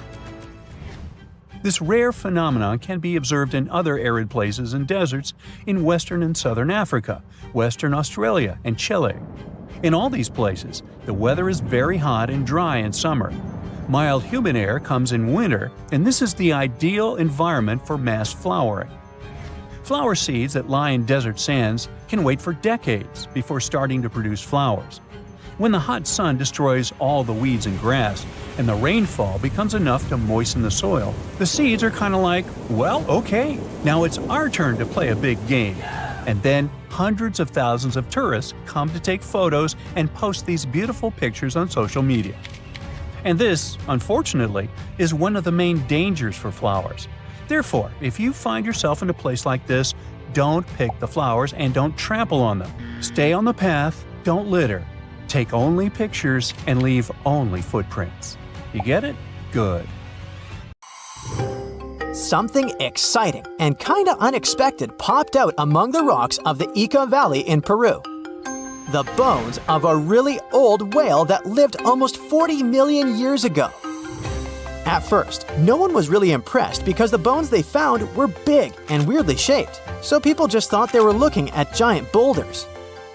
I mean, that's cool too, but things got way better when they realized those were the remains of a very large ancient animal that roamed along the coast of ancient Peru. Plus, it was probably the heaviest creature that ever lived. Sorry, blue whale, I know you worked hard to get to the top. The length of over 100 feet and weight of more than 200 tons brought you the status of the biggest animal on our planet. But it seems you've held the title long enough. Time to hand it over to our next candidate, and that one's really gigantic. This ocean beast was probably shorter than the blue whale, but heavier, with a weight that could be between 93 tons and 370 tons. If it's closer to the higher number, it'll make Piri the biggest animal ever known to have lived on Earth. And it seems its weight was the result of having extremely thick, dense bones. You can see such bones today in manatees or some other early whales. Dense bones are a great tool for such marine mammals. This feature makes them heavy and allows them to stay submerged most of the time. But at the same time, if their body was too heavy, they would end up sinking all the time, and they would waste too much energy to move back up to the surface. So, to avoid sinking, marine mammals need to have enough lighter tissues, like muscles and fat, to help them float in the water without using too much energy. Now, scientists didn't have the whole skeleton, which makes it hard to tell how big the animal was, but they used the ratio of the heavy bones to the lighter tissues in other marine mammals to estimate the overall weight of this giant ancient whale. Experts found these fossils about 13 years ago and spent the next decade freeing the whale from the rock. Its anatomy and age showed this whale was a cousin of Basilosaurus, a whale that had a long snout full of sharp teeth, and a sleek body similar to that of an eel. Even if Paracetus wasn't bigger than the blue whale, it was still a giant that ruled the ocean depths. Unlike modern whales, there's a possibility that this ancient fellow was a predator that liked to go after bigger prey. And this also changes how we see the history of whales. Scientists used to think these magnificent creatures became really big about 5 million years ago when they started eating lots of small creatures. But here's the proof that giant whales existed even before that. But it's still unclear how this whale managed to find enough food to sustain its enormous body. Plus, it's still hard to tell what exactly this ancient creature had on its menu. It was pretty large and not such a fast swimmer, so it's possible it searched for food in shallow waters. Then it probably ate crustaceans, clams, or some other small animals hiding in the sand. One theory says it was a scavenger, which basically means it munched on remains of everything that would come its way. It's not so unusual to find marine animals in deserts. Many of these regions used to be covered with water anyway. The Sahara in Africa is a perfect example. About 50 to 100 million years ago, this was not a dry desert, but a shallow saltwater body called the Trans-Saharan Seaway. The land is not wet there anymore, of course, but people who lived in that area knew about it because they used to find old shells across the desert. The sea was about 164 feet deep. That sounds enough for a nice swim. Some would say this area looked like modern Puerto Rico, with lots of sun and shallow water. Mangrove forests were a common thing as well as seafloors covered with mollusks, like snails and clams. The marine sediment that was left behind after the sea had dried up is full of different fossils. And the animal that lived in that ancient underwater world didn't look friendly. Plus, they were much bigger than their relatives from modern times, so a regular-sized human would end up as a snack, not even a whole meal. Normally, when animals live on small islands, they can become much bigger than their relatives from the mainland.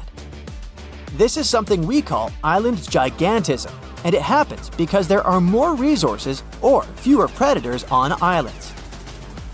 Maybe the same thing happened in the Trans-Saharan Seaway.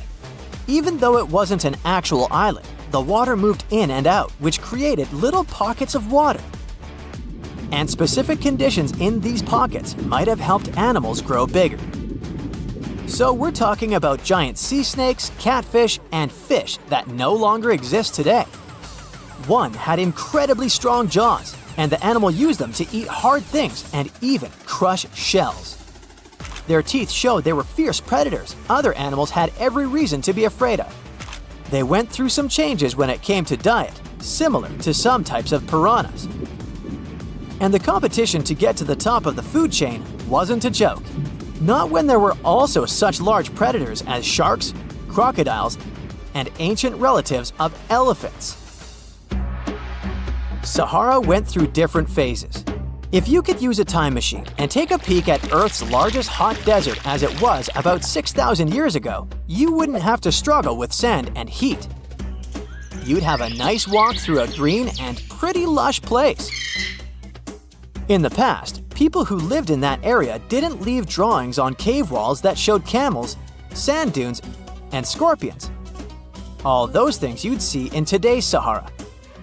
Instead, they drew crocodiles.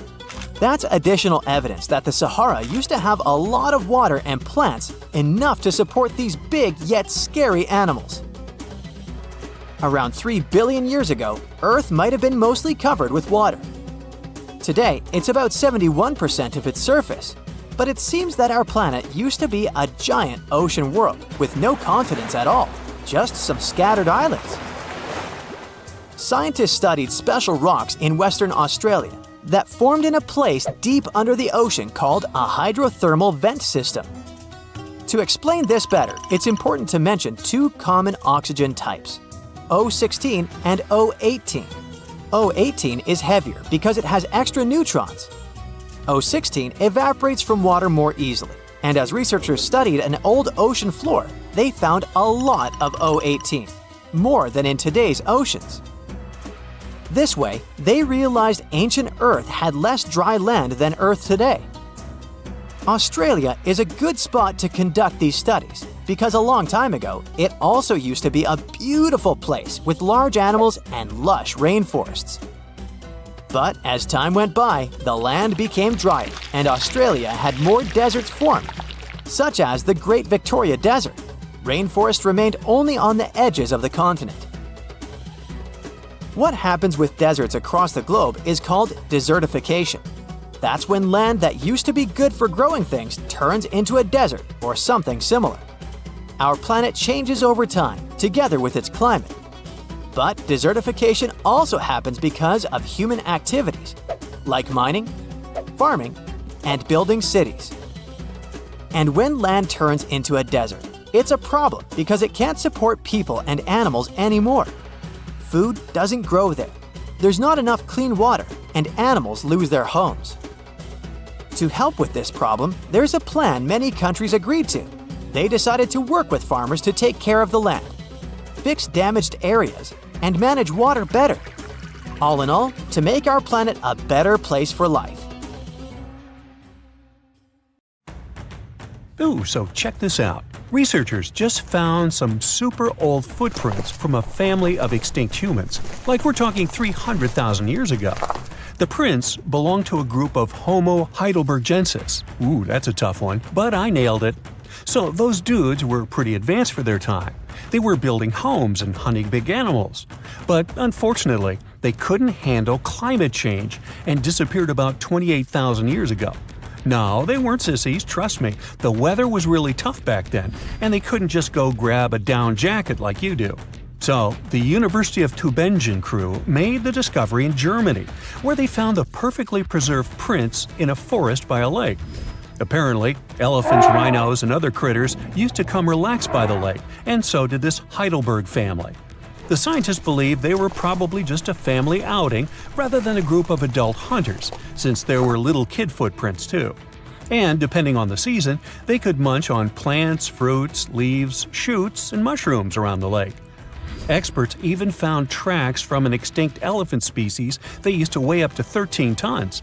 Now, can you imagine seeing one of those in person? Just so you know, 13 tons is about 45 times as heavy as a pig. Oink. They were digging around in Stonehenge when they stumbled upon some elephant tracks that were 21 inches long. That's like the length of a really big ruler. They even found wood fragments in the ruts that the elephants had left behind. But wait, there's more.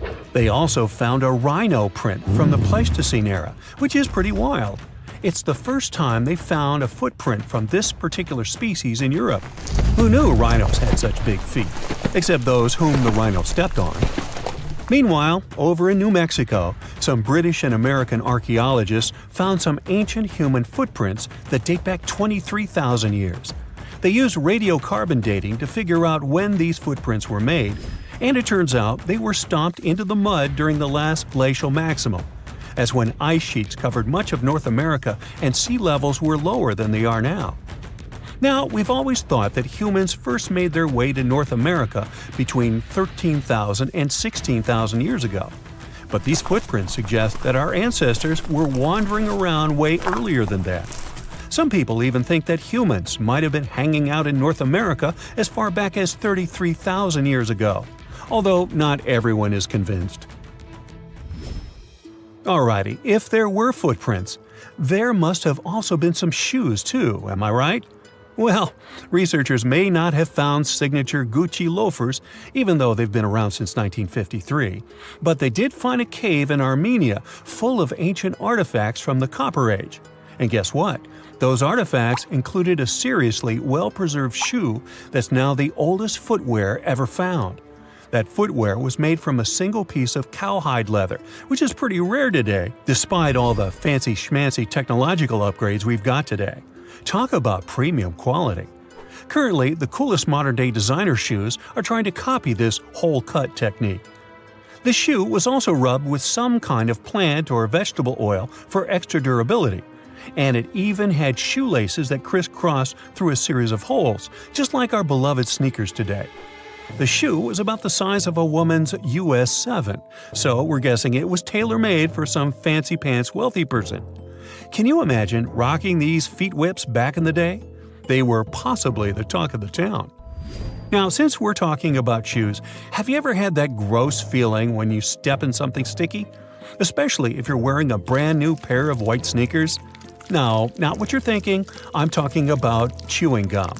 It's a total buzzkill to have it stuck to your shoe.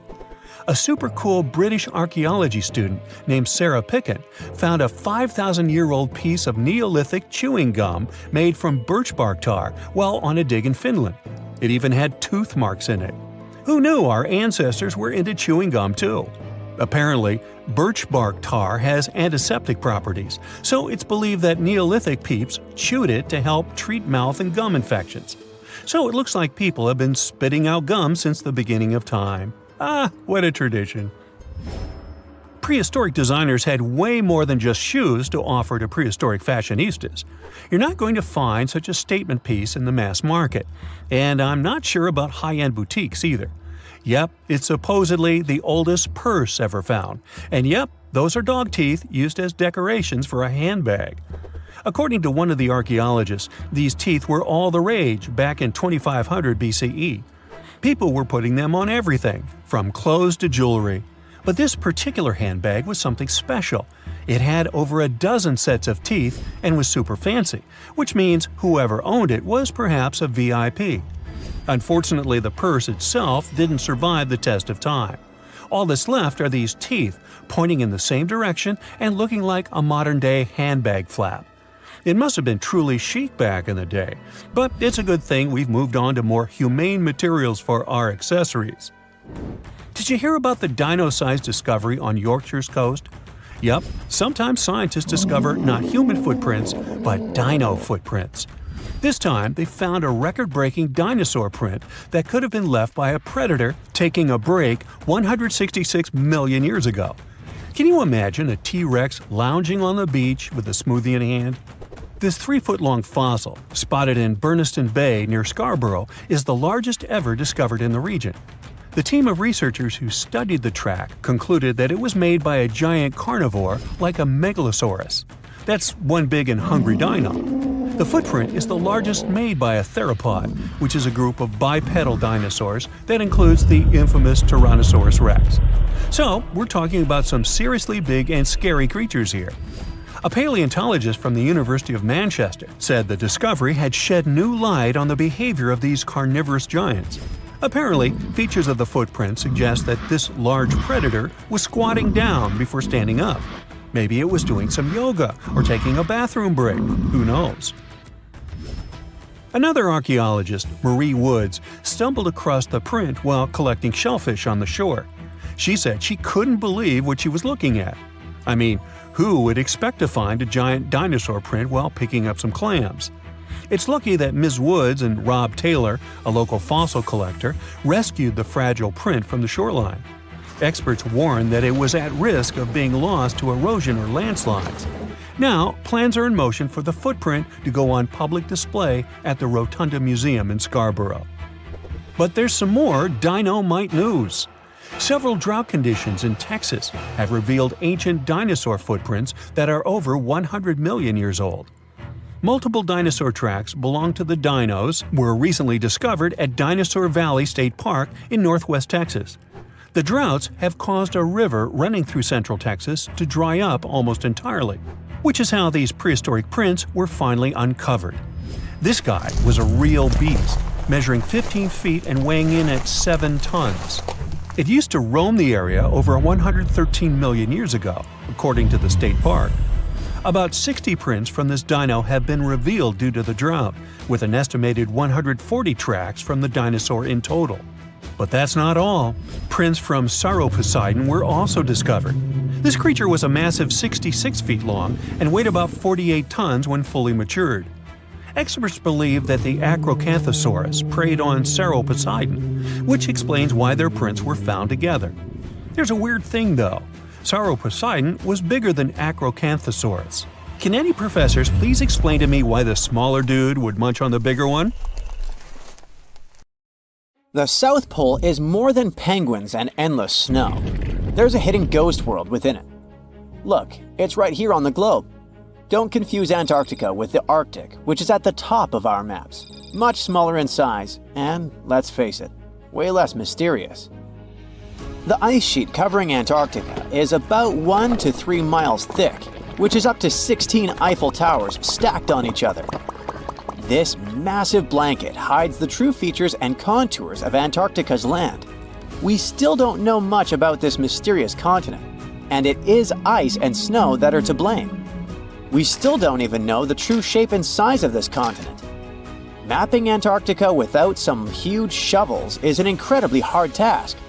But satellites learned to penetrate the ice with their cameras.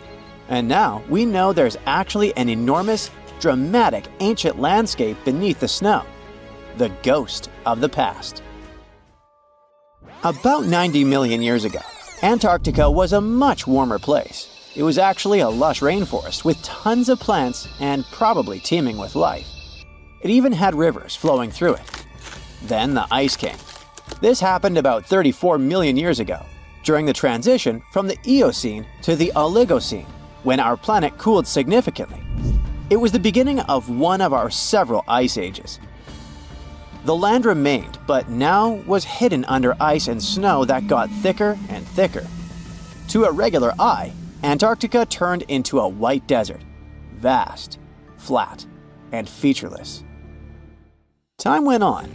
This massive ice sheet moved around, smoothing and shifting the ground beneath it. Over the millions of years, it changed what the land looked like. Now, if we looked under the ice, it wouldn't hold any signs of the original South Pole, except for one place. In areas where the ice is especially thick and doesn't move much, like in East Antarctica, it has actually worked the other way around. It became like a super thick blanket that protects the land. Normally, things like wind or rain slowly wear away the ground over time, changing its shape. But since we have this protective ice blanket, it prevents these natural processes from reaching the stuff underneath. So, the ground stayed almost the same for millions of years, like it's been frozen in time. This special area near the Aurora and Schmidt subglacial basins has become the ghost of Antarctica's landscape. This place was barely touched even since it was first covered in snow 34 million years ago.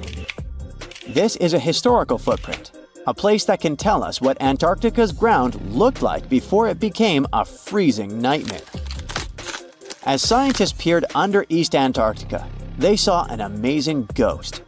The traces of the rivers that were flowing there millions of years ago, various valleys, and some weird little islands, as well as 3 big chunks of land shaped like the letter U. Hey, what's that all about?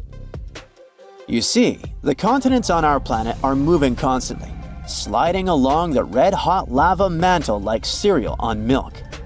Over history, they came together and broke apart several times. Hundreds of millions of years ago, several continents were a part of one enormous Gondwana. Antarctica was one of them. It used to be one huge landmass. But when Gondwana broke apart, the poor continent got stretched by tectonic forces. Parts of land were pulled away from each other. Whoosh! And they got torn apart. And that's how we got these big chunks or blocks of land under thick layers of ice. In any case, scientists now want to explore this ghost a bit more. But to study it deeply, they need to actually drill down through the ice, like using a straw to get to the bottom of a thick shake. This will help them pick up some rocks and dirt from way below to learn more about the Earth's history and climate. Antarctica is the 5th largest continent in the world, approximately bigger than the entirety of Europe or Australia, competing with the entire South America in size. Aside from East Antarctica, we discussed there are several more regions: Antarctica Peninsula, South Pole, West Antarctica, and the Ross Sea. The continent is basically a frozen sandbox, and all its hidden, mysterious landscape is actually less explored than Mars's terrain. We only know for sure that without ice, it wouldn't just be flat and empty, but an entire world full of big mountains, huge canyons, and even fiery volcanoes. Some of these volcanoes are so huge that they peak above the layers of snow. In West Antarctica alone, there are at least 138 volcanoes, though only about 8 or 9 are active today. One of the craziest ones is Mount Erebus, the southernmost volcano and the tallest one on the continent, about 12,500 feet high. And deep beneath the ice sheet, this guy hosts incredible, beautiful subvolcanic caves. The temperatures there are warm enough for t-shirts. The Antarctic Peninsula, or Lesser Antarctica, looks like a bunch of mountainous islands deeply underground. It has newer volcanic rocks that are part of the Pacific Ring of Fire, which is like a giant circle of volcanoes and earthquake zones around the Pacific Ocean. The Greater Antarctica is a huge part, almost as big as Australia. It consists of East Antarctica and the South Pole. Beneath the ice, it's a place of rocks that have been around for a very, very long time, including the special zone we mentioned. You probably know that Antarctica is nearly devoid of humans. No wonder, with a mean temperature of about -46 degrees Fahrenheit. But even though this place is horrifyingly cold and deserted, life still clings on. You guessed it, in the underworld. In 2017, scientists found DNA traces of algae, moss, and even possibly unknown small animals in the deep caves. That means that even in such crazy conditions, there are still unique ecosystems thriving in little isolated warm pockets beneath the snow. There was another incredible find beneath Antarctica's Ross Ice Shelf, a lively ecosystem vibing within an underground river.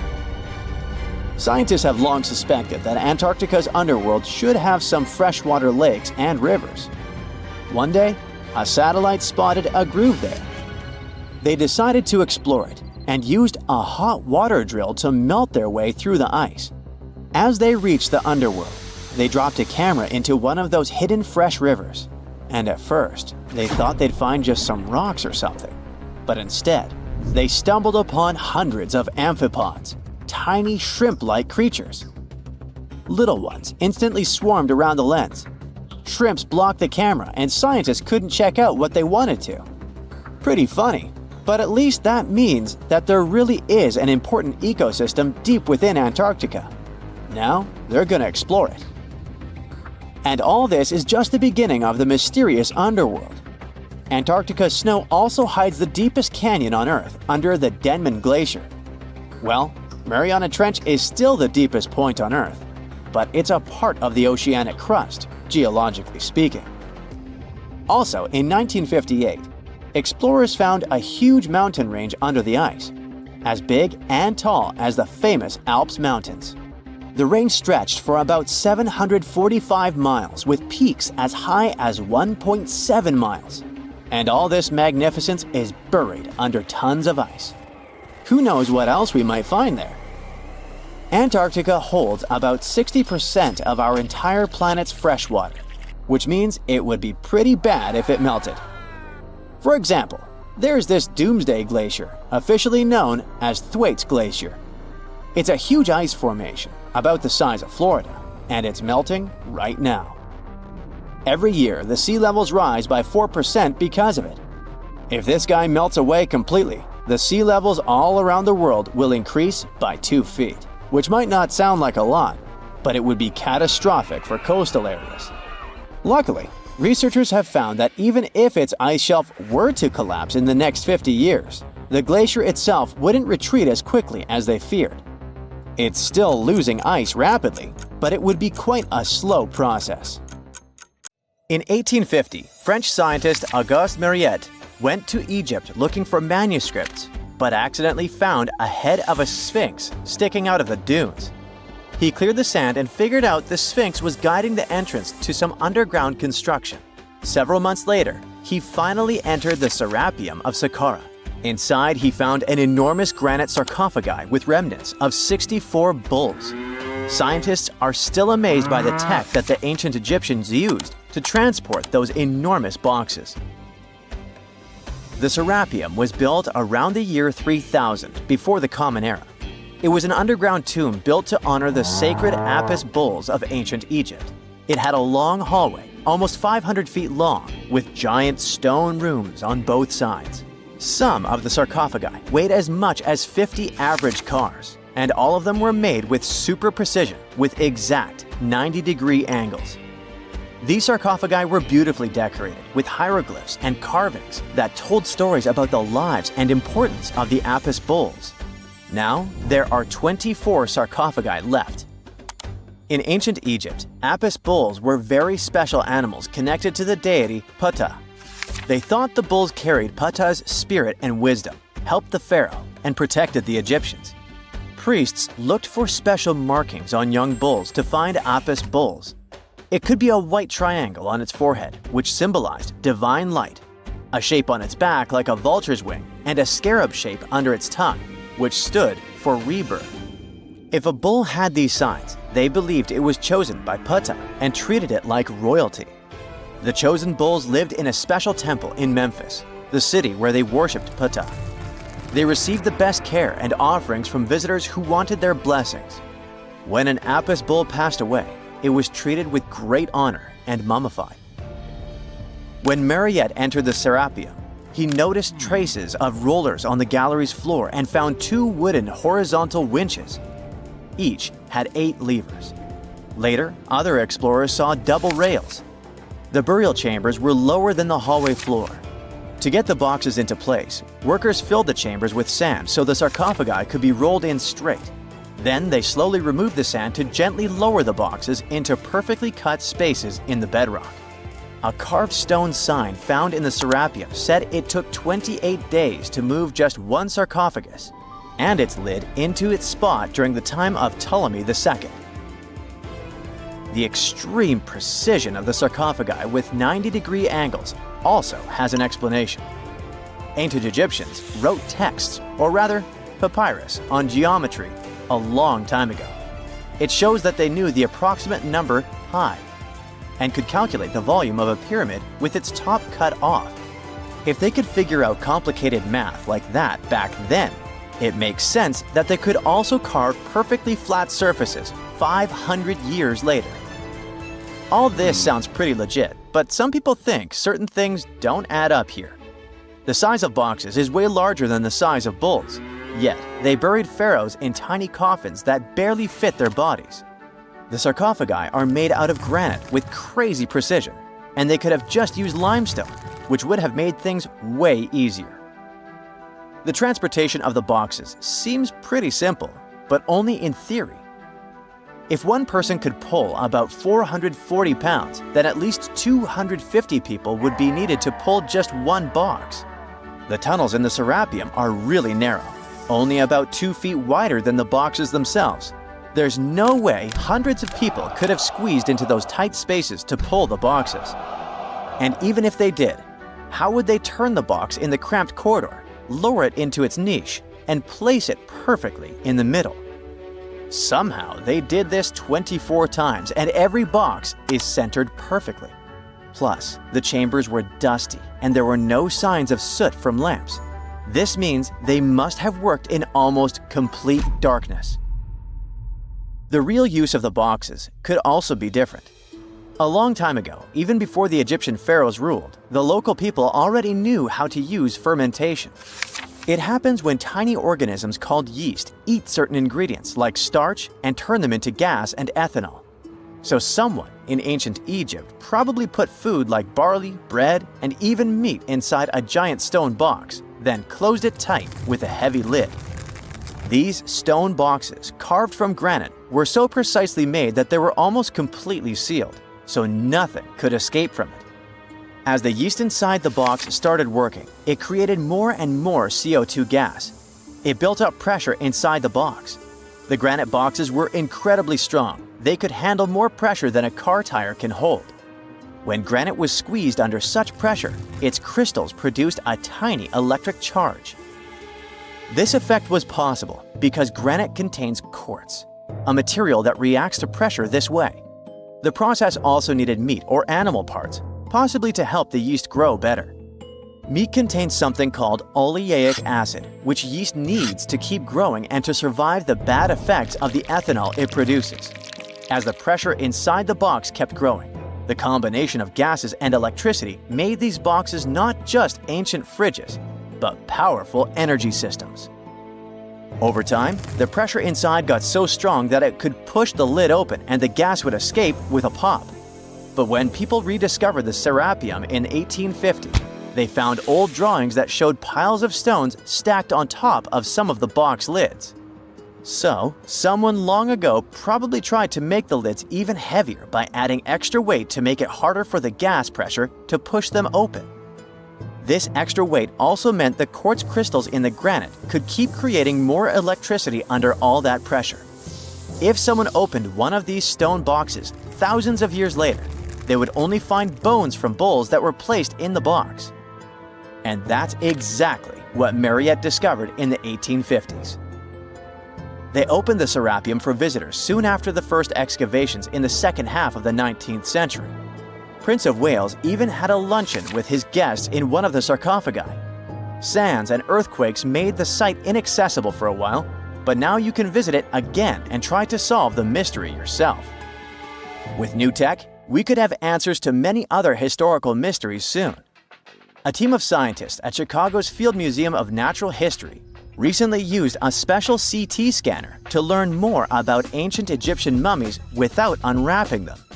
They gently rolled 26 mummies on custom carts out to the parking lot, where the scanner was waiting. It took thousands of detailed X-ray pictures of each mummy and their coffins. When all the pictures were put together, they created 3D images that showed what was inside, the skeletons, and some artifacts. The scientists hope these images will help them understand ancient Egyptian burial practices from over 3,000 years ago. Even though the scanning process only took 4 days, it might take 3 years to study all the data. But scientists were able to learn some personal details about the mummies. One of the most popular mummified individuals at the museum, Lady Chineta, was a woman who lived in ancient Egypt about 3,000 years ago. It looks like she passed away in her late 30s or early 40s. To make sure her body looked complete for the afterlife, embalmers put stuffing in her neck to keep it from collapsing. They also placed artificial eyes in her sockets, so she would have eyes in the next world. She was wrapped in fancy linen and placed in a beautifully decorated coffin. The scans revealed that it had been carefully crafted with a slit at the back, which embalmers used to fit the body. There were also some artistic details on the surface, like markings for her knees. It looks like her burial was on the scale of a high-end luxury car. The first photograph was taken in 1826. Yeah, there I am, way in the background. I'm waving. From then on, we've had countless images taken all over the world. Back in the day, if you really wanted your portrait taken, you needed a painter to help you with it. You would have had to stand still for long periods of time, making sure the light was just right. And let's face it, those portraits weren't really as exact. Maybe you'd have asked for your eyes to be a bit brighter, or your lips a bit poutier. When it comes to famous people in ancient history, there's not much we can do in terms of photography. It's simple, there aren't any pictures or famous ancient people. We can try to imagine what they look like based on their paintings or on texts written about them by highly regarded scholars. Fortunately, more and more as years go by, this lack of knowledge will become a thing of the past. Enter forensic facial reconstruction. With the help of this amazing science branch, we can now have a better understanding of what ancient celebrities look like. But how are scientists able to do that, you might ask? Go ahead, ask. Turns out that a person's skull can tell a lot about their appearance. Everything from the brow bone to the distance between the eye sockets can showcase a realistic profile. Even the nasal chamber or the shape of one's chin can influence how your face will end up looking like. It's like the skull is a blueprint for the face. Using these bones, artists and forensic anthropologists can work together to reconstruct your appearance through the magic of forensic facial reconstruction. It's like real-life detective work, but with more clay and less drama. Now, I guess you're thinking, how correct can these reconstructions really be? Well, the finished product may not reflect all the details, sure. You can't tell a person's eye color or skin tone just by studying the skull. Facial hair is equally hard to tell. And if you have plump cheeks that make you look so cute, your skull will never tell the secret. But even with those limitations, facial reconstruction can still show us what someone in history may have looked like. The process itself is pretty cool. A trained sculptor works with a forensic anthropologist to figure out the skeletal features and build up the facial traits using clay. Anthropologists have to consider things like age, gender, ancestry, and any injuries or tooth loss. Scientists can also do such tasks digitally these days with the help of computers and design software. With all these amazing scientific advancements in mind, did you hear the latest news about King Tut's family tree? Well, apparently his possible father, an ancient Egyptian pharaoh, just got a new face makeover. And let me tell you, he's looking regal and serene due to some digital reconstruction magic. But even though this is the most correct representation of him so far, we still don't know for sure who he really is. This fellow was found in 1907 in the Valley of the Kings, just a few feet away from King Tut's tomb. Scientists have been studying him for over a century and think he might be Akhenaten, King Tut's daddy, and a very important Egyptian ruler for that matter. Still, some experts remain skeptical and say we need more evidence to confirm his true identity. The reconstruction of this ancient pharaoh's face was a months-long project by a group of brilliant scientists in Sicily. They even brought in a 3D forensic artist from Brazil to help out. The new model is different from earlier ones because they wanted to focus on his facial features and not get distracted by his hair, jewelry, or other bling. On the same note, make way for this latest fashion icon. No, it's not some famous model. It's a hunter-gatherer woman who lived in Sweden 7,000 years ago. And boy, is she fierce-looking in her new reconstruction. She's rocking a feather cape, a slate necklace, and a belt made from 130 animal teeth. Talk about being fashion-forward or backward. Plus, her dark skin is painted with white patterns, making her look like a true work of art. But don't be fooled by her stunning appearance. This woman was more than just a pretty face. She was buried upright in a location dating back to 5500 BCE to 4600 BCE, and her rich jewelry tells us that she was important in her local community. Thanks to the work of an archaeologist and sculptor, we can now see what this ancient woman looked like. They used a CT scan of her skull to piece together her face muscle by muscle, creating a unique expression. It's like making eye contact with the past. While we may never know for sure what her role was in her community, her intricate surroundings suggest that she held a special place for her people. Now, Oetzi, the 5,300-year-old mummy from the Alps, also got a new makeover thanks to this amazing technology. He didn't go to a plastic surgeon if that's what you're thinking. Two Dutch brothers used their skills in forensic science and artistry to recreate his face for a new exhibit in Italy. Oetzi was found in 1991 by hikers who stumbled across his mummified and frozen remains in the mountains near the Italian-Austrian border. He's been around longer than Stonehenge or the pyramids of Giza. And now, thanks to the two skillful brothers, we finally know what he looked like. They used 3D images of his skull to recreate his face. A photographer also documented the whole process for half a year. Earlier research shows he passed away from a wound caused by an arrow. He was left in a protected area high up in a cold glacier region, so his body was preserved in the snow. He is now safely kept in a refrigerated cell at the museum, which mimics the wet, cold glacial conditions that kept him preserved. They even have a unique cooling system that makes it possible for the mummy to be displayed. Oetzi's last birthday was his 46th, which was a pretty ripe old age for his time. He was about 5 feet 3 inches tall and weighed around 110 pounds, so he was on the smaller side. But hey, size doesn't matter when you've been around for over 5,000 years. King Henry VII got a digital makeover as well, and boy does he look good.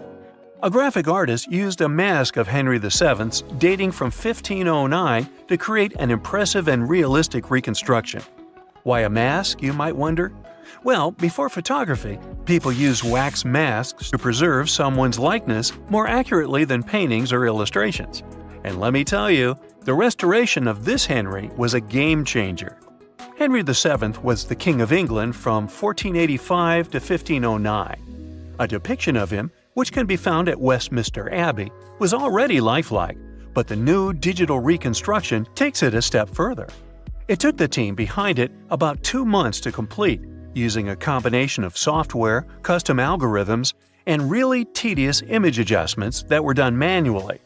The project started with a high-resolution image of the mask, which was then used to create a 3D model of the subject's face. From there, the lighting was designed. Lastly, facial markings and hair were added. But what's even more fun is that a beard was added to Henry VII's face too, since men during that era were commonly bearded, wore a beard. We'll never know for sure if he was bearded or not, but it's a hilarious touch that adds to the character of the reconstruction. The same team has also created facial reconstructions of other historical figures, like Mary Queen of Scots or Oliver Cromwell. These masks are like secret passages to another time, if you think about it. It's amazing how technology can take us back thousands of years to see faces we've only imagined. And who knows, maybe in a few hundred years, someone will recreate our faces from a selfie we took. So hi, how about exploring some cool and unusual artifacts from the past? Let's go! Have you ever heard of Chinese magic mirrors? These mirrors were made of solid bronze. They had 2 sides. The front was a shiny polished surface, similar to our typical mirrors. It was the back that did the magic. When bright light fell on the mirror, it looked as if it was transparent, and the pattern on the back of the mirror got projected onto the wall. The backside could have different designs on it, depending on what its creator wanted to depict. Since the mirror was made out of bronze, no one expected this optical illusion to occur. These ancient artifacts date back to 2900 to 2000 BCE. They became popular in China and were produced in large numbers at the time. Eventually, their fame faded away. For centuries, the magic of these mirrors baffled both people and scientists. In the 11th century, Chinese scientist Shen Ku decided to study the mirrors. He conveniently had 3 of them. He was surprised by the ability of the metal to act as if it were transparent. He believed that some tempering techniques created surface wrinkles on the mirror to make it translucent. Yet these wrinkles were imperceptible to the human eye. It turns out he was right. Many scientists tried to decipher the open mirrors over the centuries, but remained clueless. Finally, in 1932, William Bragg discovered that Shen Ku had been right about imperceptible surface wrinkles all along. Every once in a while, people open multiple tabs in a browser and come to a point where there's no room for a new tab. Apparently, this had also been happening long before computers and the internet were invented. Meet the 16th century browser. This is a full-size book wheel. It's kind of a custom-made rotating bookshelf. Gregory Hayworth, a specialist in textual science, says that this tool has a system of epicyclic gears. That means that the book wheel has a working principle like a planetary system. One gear rotates around another. The shelves of the device maintain a constant 45-degree incline that holds the book securely as the giant wheel turns. Back then, people used the tool while writing encyclopedias and editions of classical works. In this kind of work, a person has to have many books open simultaneously so that the information from multiple sources can be gathered easily. Italian engineer Agostino Romelli is the inventor of this piece of early modern machinery. What if I tell you that sponge divers in Greece accidentally found an ancient computer? They pulled out this artifact from a shipwreck near Antikythera Island in 1901. Scientists called it the Antikythera mechanism and labeled it as the first mechanical computer. The machine looks like a hunk of bronze, but it has some kind of mechanism composed of gears and wheels. So, experts first assumed that it was an astronomer's tool. After an X-ray scan, though, they found out that the instrument was far more complex than they thought. The artifact was meant to calculate astronomical positions, track the 4-year cycle of athletic games, and so on. It contained a box with dials on the outside and had an assembly of gear wheels attached. It's still unknown who built an instrument with this level of artistry 2,000 years ago and why this technology was lost. After seeing how sophisticated the device was, scientists accepted that their perception of ancient Greek engineering wasn't really accurate. Professor Michael Edmonds of Cardiff University admits that based on the knowledge they have, this mechanism shouldn't even exist. Edmonds says the machine is one of a kind and its astronomical calculations are precise. For him, the Antikythera mechanism is more valuable than the Mona Lisa. In 1929, scholars working in Topkapi Palace Museum in Turkey discovered a map. It became famous for being the oldest map showing the Americas. Piri Reis drew this detailed map on a gazelle skin in 1513. He depicted Europe, North Africa, the coast of Brazil, and several islands, such as the Azores and Canary Islands. The most exciting thing is that he created the map only 21 years after Columbus had set foot in the New World. Well, it was new to him. Piri Reis was a maritime scholar and a successful naval commander leading the Ottoman fleet. Yet, while drawing the map, he relied not only on his expertise in sailing. He created it by assembling and referring to 20 other regional maps, like the Arab map of India, 4 Portuguese maps, and the map of the western parts drawn by Columbus. Yes, the part he got from Columbus raised the heartbeat of many historians. Columbus drew a map during his 3rd voyage to the New World and sent it to Spain in 1498. It's assumed to be lost. Surprisingly, historians can now understand what Columbus noted down by looking at Piri Reis's map. Fun fact, he also drew another world map in 1528. Even though only about 1/6 of this map has survived, it's clear that it described the northwestern part of the Atlantic, the region from Venezuela to Newfoundland, and the southern tip of Greenland. The map also showed Antarctica centuries before its discovery. Historians had to rethink the chronology of history after getting this crazy information. Piri Reis described Antarctica's topography without ice in great detail. In the 1930s, workers found dozens of stone spheres in Costa Rica. Locally, they're known as bolas de piedra, literally stone balls. They were made by a civilization lost in time. What's interesting about these balls is their shape. They are perfectly spherical. How ancient people could make such precise shapes is a mystery. The spheres are of different sizes. Imagine a small one, like a tennis ball. Then put another one next to it, 7 feet in diameter. The largest spheres weighed 16 tons. Archaeologists are sure that these balls are human-made. Yet their purpose remains unclear. Some archaeologists claim that the spheres could represent the solar system or could be inspired by various stages of the sun and the moon. Others say that the stone's placement refers to the houses of chiefs. Most of the stone spheres were sculpted from granodiorite. It's a hard rock similar to granite. Experts believe that ancient people used smaller rocks from the same material as tools to shape these spheres. They also think that sculptors probably heated portions of the stones and then cooled them rapidly. This could have helped them to remove the outer layers of rock. Our next one is an ancient battery set found in Iraq in 1936. The set consists of a ceramic pot, a copper cylinder, and an iron rod. At the top, the iron rod is isolated from the copper by asphalt, and both the rod and cylinder fit inside the mouth of the jar. The copper cylinder isn't watertight, so if the pot was filled with a liquid, it would surround the iron rod as well. Archaeologists focus more on the oxidized iron rod because the vessel just needed to be filled with an acid or alkaline substance to produce an electric charge. After examining this bizarre artifact, an Austrian archaeologist hypothesized that the instrument made use of chemical reactions to generate electrical energy. That's why they likened the instrument to a battery.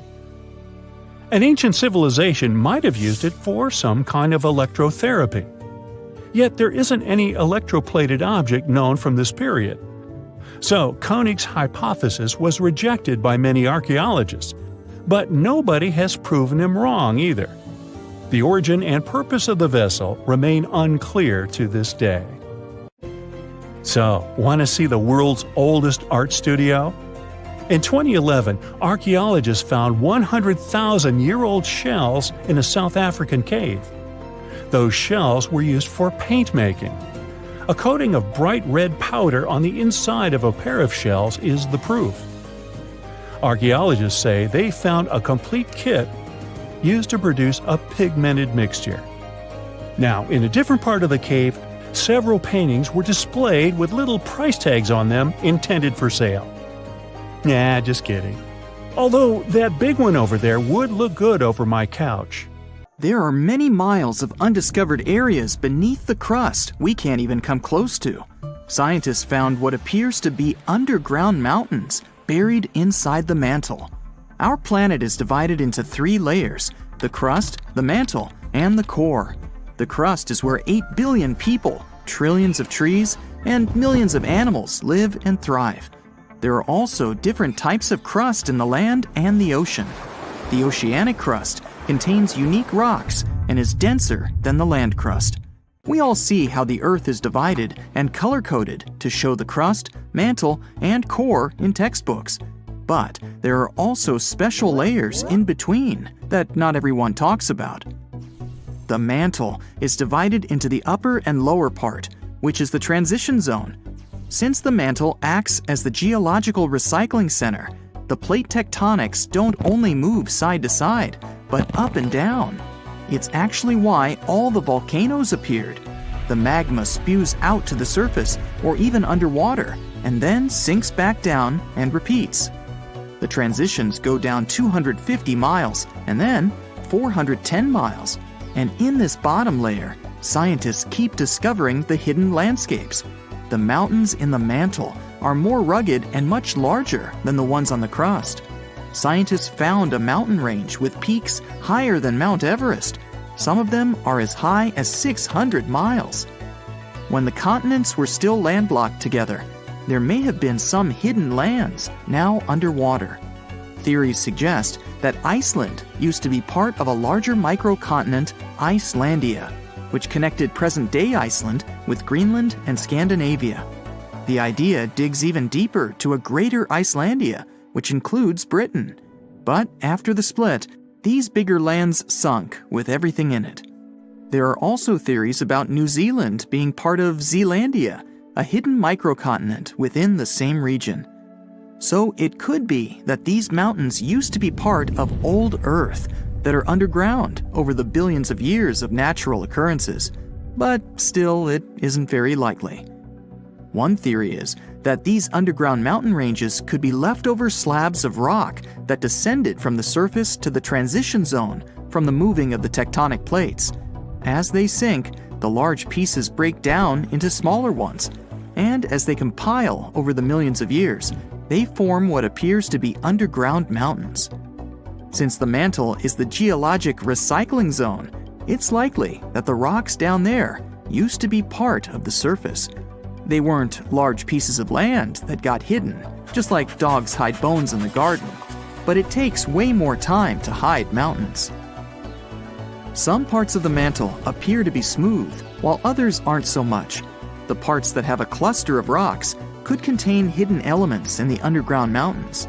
The smoother parts don't have much seismic or volcanic activity, while the rough parts do. The best way to study those underground landscapes is to wait for an earthquake or a volcano eruption to happen. Seismologists can observe the Earth's interior with special scanners, just like doctors use ultrasound to examine a patient. They can even see minor details and not huge chunks of rocks. A strong enough earthquake can send shock waves to the Earth's interior, even through the core and back up to the surface. Depending on where they occur, seismologists can observe and study the intensity of the waves as they move back and forth. On smooth rocks, the waves can travel in a straight line. But once they reach a rough area, the waves tend to scatter. The temperature and composition of the materials can make the waves move faster or slower. But this info isn't exactly accurate and won't contribute a lot to the actual data of the underground mountains. So, by analyzing the scattered waves on ships and utilizing the Earth's magnetic field, scientists can figure out everything they need to know. But these studies are only good enough to figure out the interior in today's state, not how the Earth changed over the past 4.5 billion years. However, scientists are certain that mantle material still dates back to the beginning of Earth's original formation. The question, why not just dig a hole to the center of the Earth and see what's going on down there, might seem logical. The deepest hole humans have dug so far is the Kola Deep borehole in the Russian Arctic that goes more than 40,000 feet deep. The locals claim they can actually hear screaming coming from below. It took almost 20 years to drill as far as they went, but it's literally merely scratching the surface of what's underneath. They dug about 1/3 of the crust, which is only 0.2% to the center of the Earth. Getting there is beyond us, just like trying to reach the sun. No human can handle the amount of pressure down there.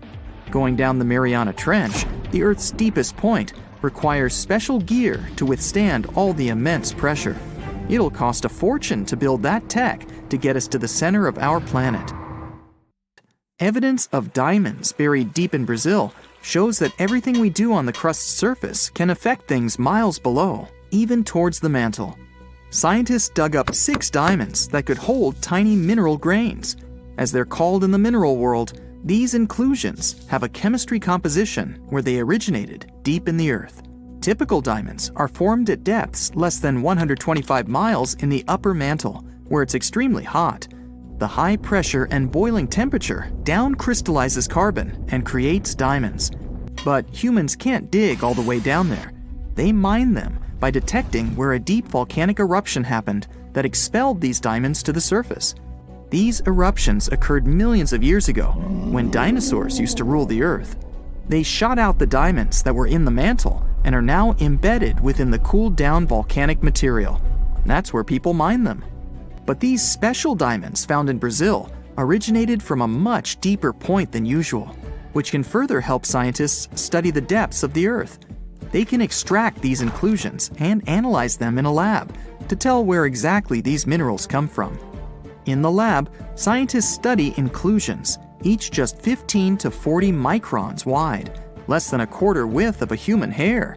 They found out that they contained many types of minerals found in volcanic rock on the surface.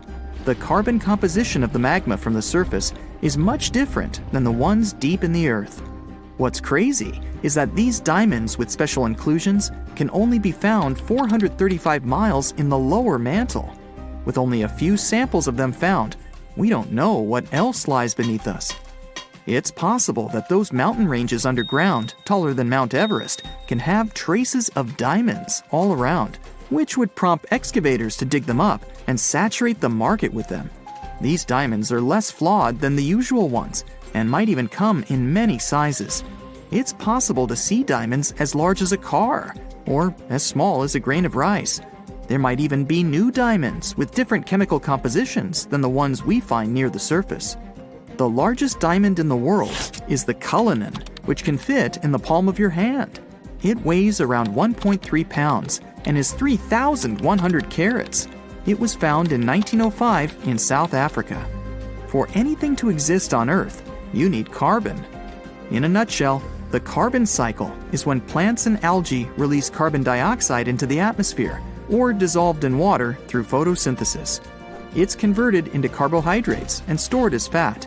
Later on, carbon dioxide is released into the atmosphere through breathing, which the plants benefit from, and the cycle goes on. Scientists claim that there might even be a carbon cycle in Earth's interior. The oceanic crust has a lot of carbon sediment that could mix with the upper and lower mantle layer. But there still isn't enough evidence to support this. The deep diamonds might be the key to popping open that theory. Only time will tell. Summers in the Middle East get so hot that they change the landscape dramatically and make entire cities resurface from the past. That's what happened in 2018 when the city built by a mysterious empire on the Tigris River was finally released from its water trap. Archaeologists rushed to the location as they didn't want to miss a rare chance to excavate the site and learn more about the history of the place. They believe they've found the Bronze Age city Zakiku, founded over 3,000 years ago and fully submerged in the 1980s when a dam was built in its place. It used to be a busy hub for the Mitanni Empire for caravans on the popular trade route. It had water, which is a rarity in the area, and it was a guarantee for success. We know very little about the once powerful empire, as scientists haven't found any written chronicles in the excavated sites. That's why the archaeologists were thrilled to find an entire palace for the local ruler.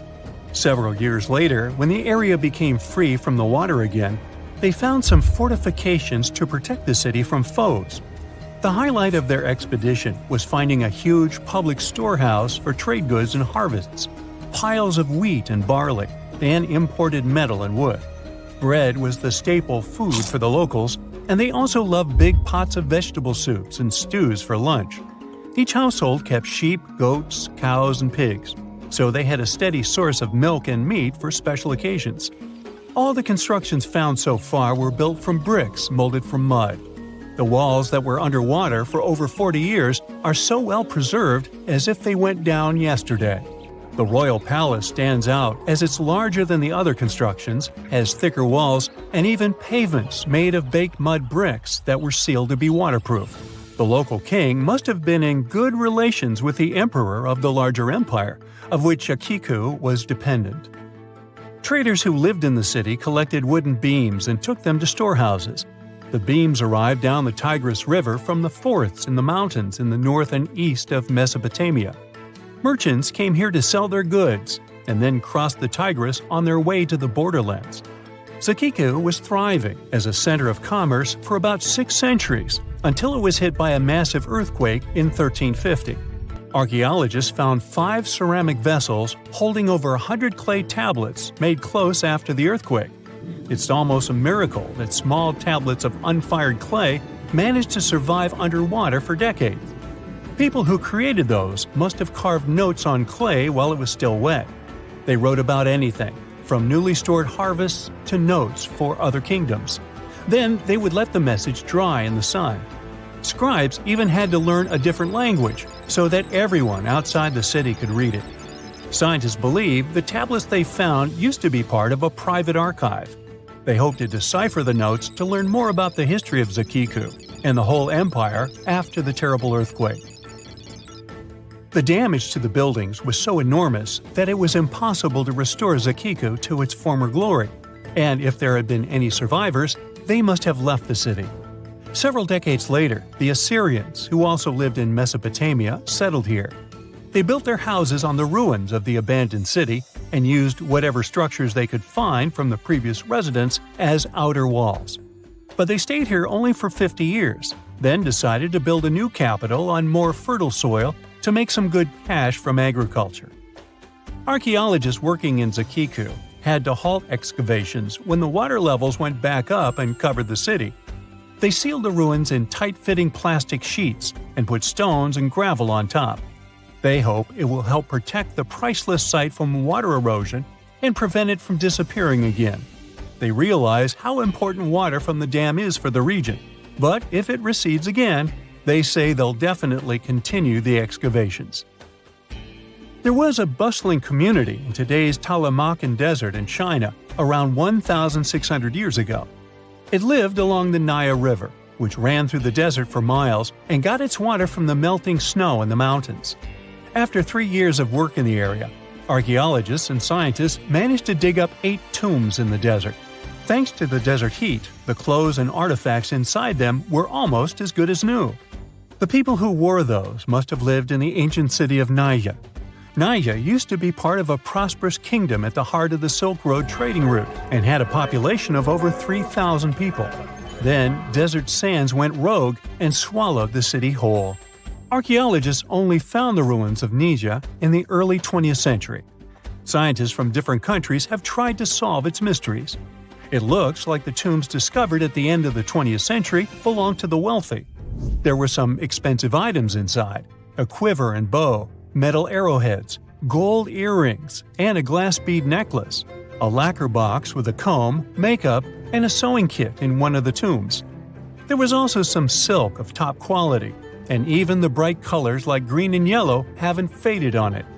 The fabric also had Chinese characters with quotes from historical books, which helped scientists identify the period in which it was made. Archaeologists later found a large dwelling site and the clearing of 3 ruined buildings. It will probably take many more years to understand why the city had fallen and what happened to its people.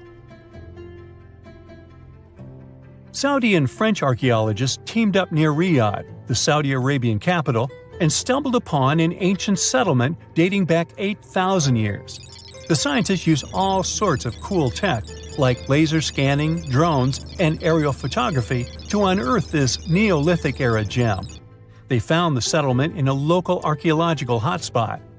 Among the treasures they uncovered were a stone temple, remnants of an altar, and over 2,000 graves. All these finds tell us about ancient practices and rituals. The team also found the foundations of 4 massive buildings, corner towers, and open-air courtyards, all with underground reservoirs to store water for agricultural use. There was also a smart irrigation system with canals and cisterns, which let the city thrive in one of the driest deserts in the world. Rock drawings etched into the nearby mountain depicted the daily life of the locals. The excavations have been going on in the area for over 40 years, and scientists still keep finding new artifacts to answer more of their questions. Fishers have stumbled upon ancient bones, tools, and artifacts that are 9,000 years old on the North Sea floor.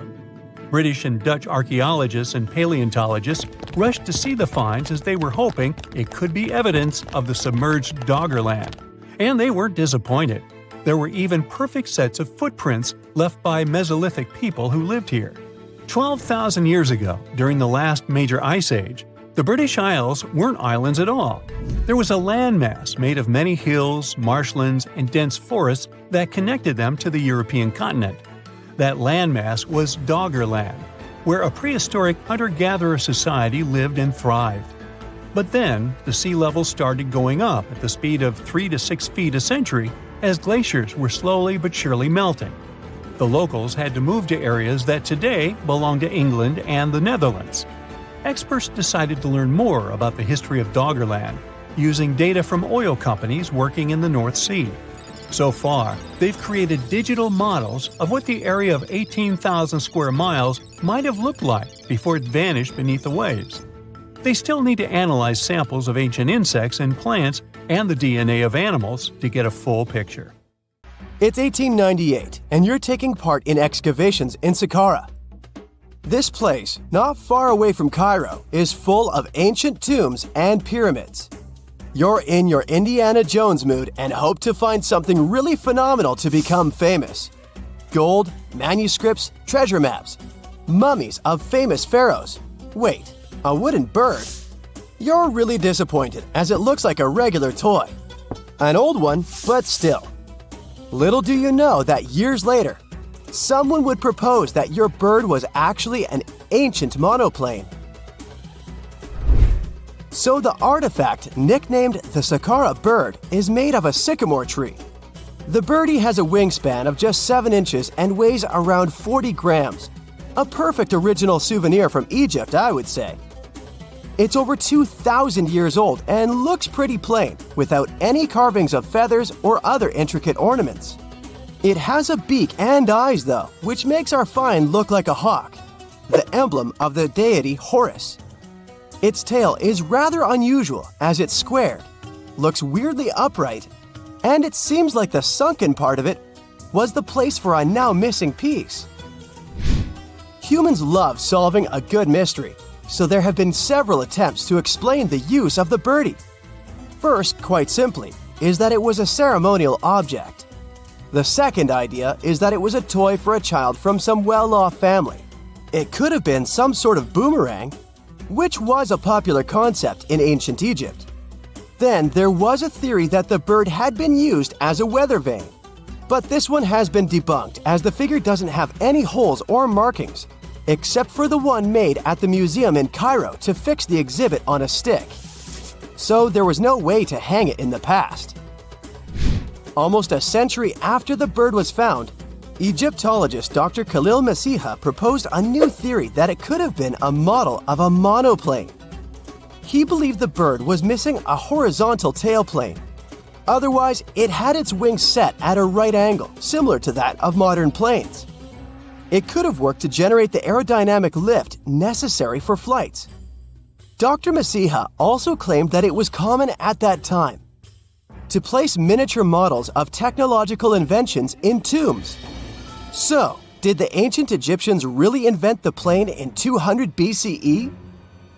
That would make the Wright brothers, who are considered the inventors of aviation, really upset. They made one of their first flights only in 1903.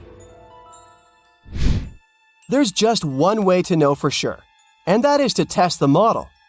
But you know, the ancient museum in Cairo would unlikely let one of their cherished exhibits fly around like a toy. That's why glider designer Martin Gregory built a similar model, this time of balsa wood, and concluded that even with the missing tailplane, the plane wasn't much of a flyer. Case solved? Not really.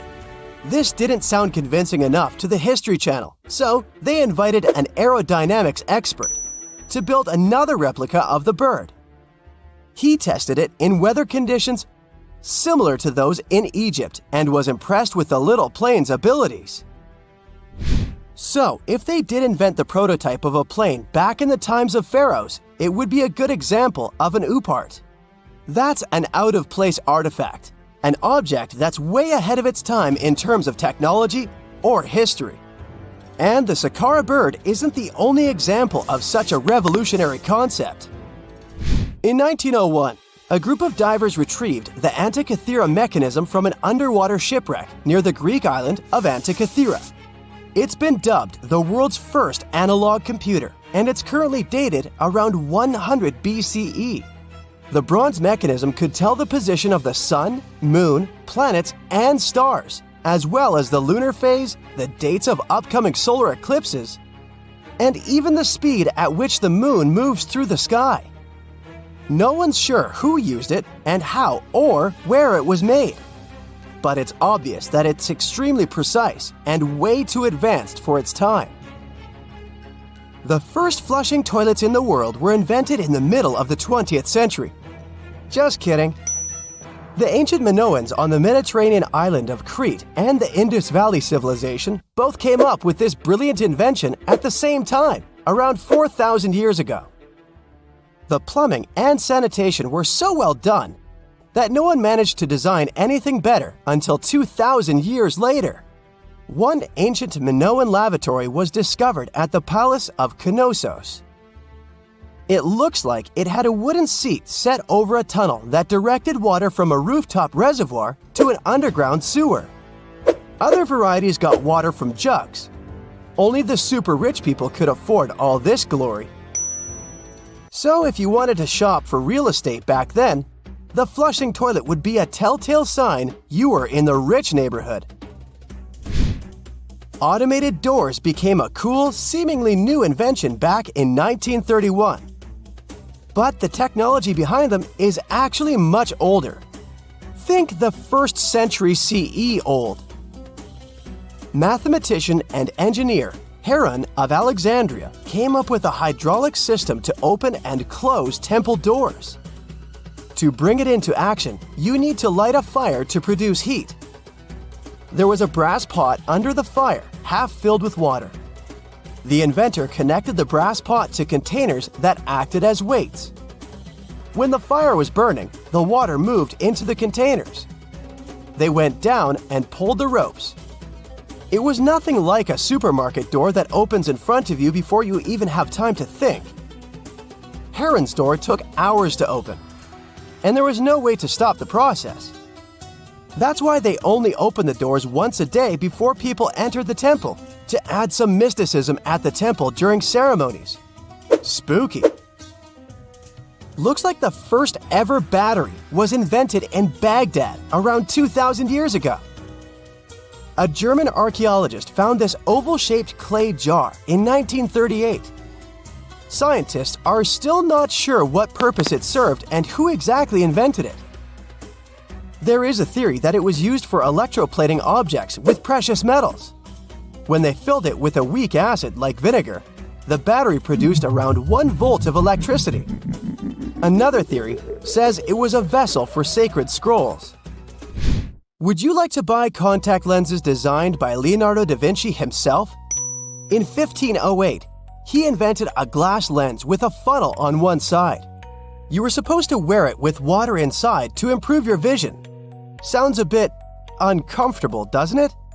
So, around a century later, French scientist René Descartes decided to improve the idea and make the cornea contact the future lenses. Contacts because they contact your eyes, get it? The glass tube with liquid did help improve vision, but blinking was sadly impossible. 2.5 centuries later, new technologies in the glass industry let scientists design contacts that would fit in the eye and even let the wearer blink. Thanks, guys! Still, those lenses were made of heavy blown glass and didn't let the eye breathe. About 50 years later, contacts became plastic, lightweight, unbreakable, and scratch-resistant, but still covering the entire eye. And then, in 1948, an English optical technician accidentally sanded down a plastic lens and figured out they'd still be in place even if they covered only the cornea. Imagine you're living in 19th century London and need to send a message to New York. It would have taken about 10 days to get there by ship. So when delivery time went from days to hours in 1858, it was a true sensation. The first message was sent by Queen Victoria herself. It was all made possible thanks to the transatlantic telegraph cable, running under the ocean. Sadly, the new cool invention only lasted a few weeks. It took years to bring it back to life.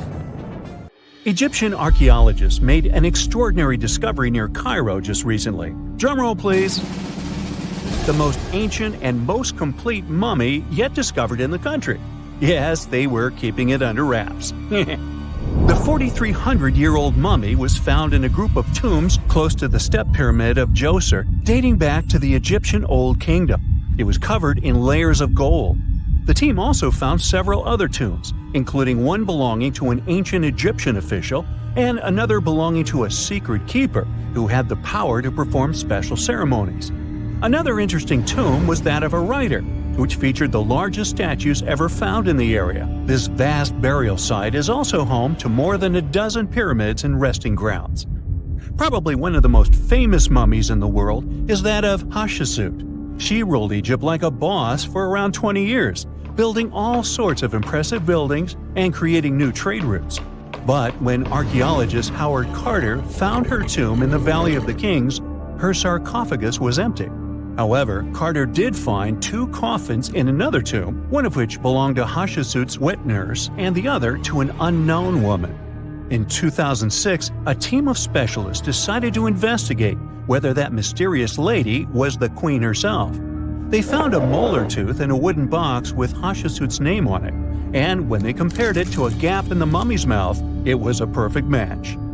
Ramses II was a pretty impressive ruler, but it was his mummy that eventually made history. Now, we don't hear too much about his daddy. Okay, I'll stop. Ramses is considered to be the most powerful pharaoh in all of Egypt, as he reigned for a whopping 6 decades. He also lived to be over 90 years old. Now that's pretty amazing, considering the time he lived in. Ramses II supposedly had over 100 offspring too. Talk about a big family. When he passed away, his body was originally buried in the Valley of the Kings, but some sneaky guys tried to rob his tomb of all his treasures. Officials back in the day weren't having any of that though, so they moved his body to a secret location to keep it safe.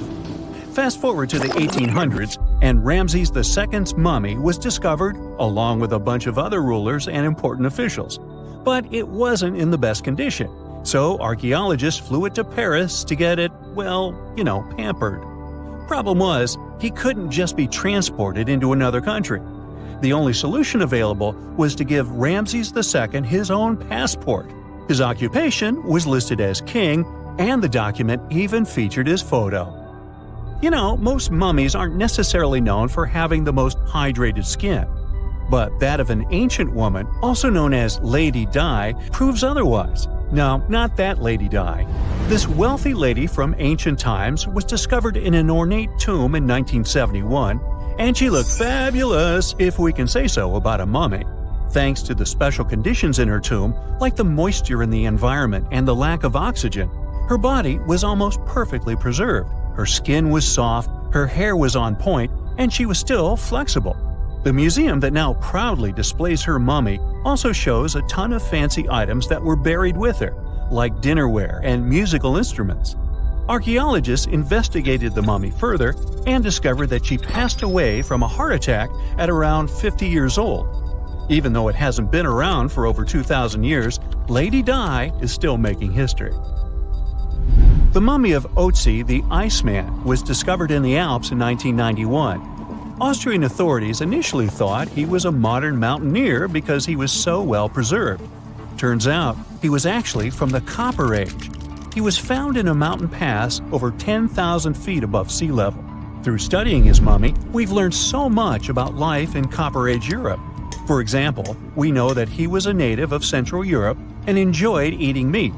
He also suffered from arthritis, narrowing arteries, and intestinal problems. But he likely used acupuncture and medicinal herbs to treat these conditions. And apparently, he was pretty handy with tools. He sharpened them just days before his untimely demise. Who knows if he was expecting trouble or just getting ready for some routine work. Now, King Tut and his story is most likely the one that made all mummies famous. This pharaoh passed away at the young age of 19, more than 3,000 years ago. But his mummy is still one of the most well-known in the world. When his tomb was opened in 1922, people went wild because it was still intact, unlike many other royal tombs. It had some seriously blinged-out coffins, including one made of solid gold. Not only did Tut's tomb give us a glimpse into ancient Egyptian history, but his mummy also taught us a lot about the time he lived in. DNA analysis helped identify his parents and revealed that the pharaoh had a rare bone disorder that might have made walking a bit tough. Now, Ginger is most likely one of the coolest mummies you'll ever hear about. He's like a time traveler from 5,000 years ago who's still looking fly with his golden hair and perfectly preserved nails. Ginger was discovered in Egypt and is believed to be the earliest known mummified body. Before people even knew about mummification, they used to place bodies in shallow graves in the hot, dry sand. And since the sand absorbed all the water, bacteria couldn't reproduce and the body was preserved naturally. Now, scientists are not sure if Ginger's preservation was intentional or not, but since he was buried with some pottery vessels, it's likely that whoever buried him knew some serious preservation techniques. If you want to meet Ginger in person, he's currently chilling at the British Museum. One Dutch art collector bought a statue from Asia and ended up finding a weird discovery. The statue contained a mummy hidden inside. Unfortunately, the body was too fragile to move, so they had to leave it there. The coolest part is that this mummy is over 1,000 years old and was on display for 200 years before being encased in the statue. When scientists did a CT scan, they found out that the mummy was filled with paper scraps covered in writings. Experts think he might have done this thing called self-mummification, which is a pretty intense process involving a special diet and tea that makes your body less prone to bacteria. Only a few people could handle this ritual, and those who managed to do that were seriously respected. No other Egyptian queen has baffled scientists and historians like the stunning Nefertiti. Based on her statues, she was known for her slender neck, wide eyes, and high cheekbones. Her name translates to "the beautiful woman has come." Talk about living up to your name, huh? Even though she wasn't a pharaoh herself, Nefertiti still managed to leave a lasting impression. Written records suggest that, as a wife and queen, she held an incredibly influential role. Because of her power, she was indeed admired, but she also managed to make quite a lot of enemies throughout her life. She was also related to King Tut, but not biologically. Rather, she was his stepmother. So far, locals have yet to identify her mummy, But that may soon change. A local Egyptologist who has been busy excavating tombs in the Valley of the Kings has found 2 mummies that he believes could be Nefertiti and her daughter. According to specialists, we may soon finally get a definitive answer about the identity of these 2 mummies. And if one of them does turn out to be Nefertiti, we could be in for a real treat. DNA analysis and CT scans of the mummy could give us the most complete and accurate image of the queen that we've ever seen. It's crazy to think that we've only scratched the surface of what lies beneath modern-day Egypt. Nefertiti ruled during a time of great power and prosperity in Egypt, but unfortunately passed away in a period of social turmoil, leading to her gravesite being lost. Now, where's my mummy? If there's a question that still baffles archaeologists to this day, it's this one. How did the ancient Egyptians build those magnificent pyramids? As far as we know today, their resources were quite limited, especially in terms of tools and building materials. We still don't have a fully satisfying answer, but hey, we've got some pretty amazing theories worth considering. The leading contender among these theories involves the clever Egyptians employing a sneaky strategy. Now picture this. They constructed a slanted and curving mound made of bricks, earth, and sand encircling the pyramid to be. As the pyramid grew taller and taller, they simply increased the height and length of this wacky structure. It's like they were playing an ancient game of Jenga. Now, how did they get those massive stone blocks up there? Well, according to the legendary ancient Greek historian Herodotus, they used sleds, rollers, and levers. It sounds like they turned construction into a supersized game of tug-of-war. And guess what? Herodotus also claimed that the Great Pyramid, the one from Giza, the granddaddy of them all, took a whopping 20 years to build. There's more.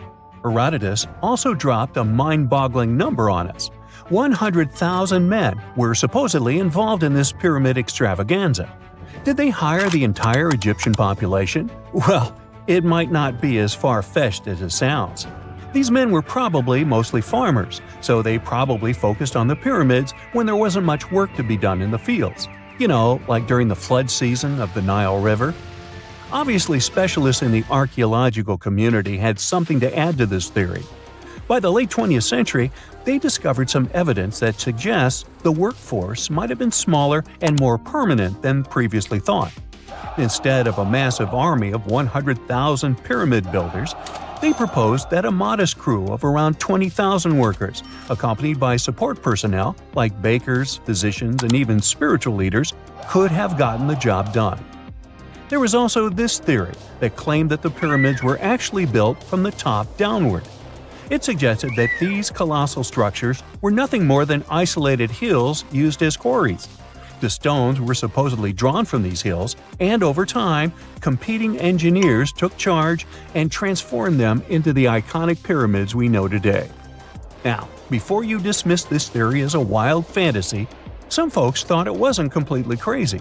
After all, there are instances where isolated hills exist, so maybe this theory had a tiny glimmer of truth. Whether it involved ramp building or ingenious work schedules, one thing is clear.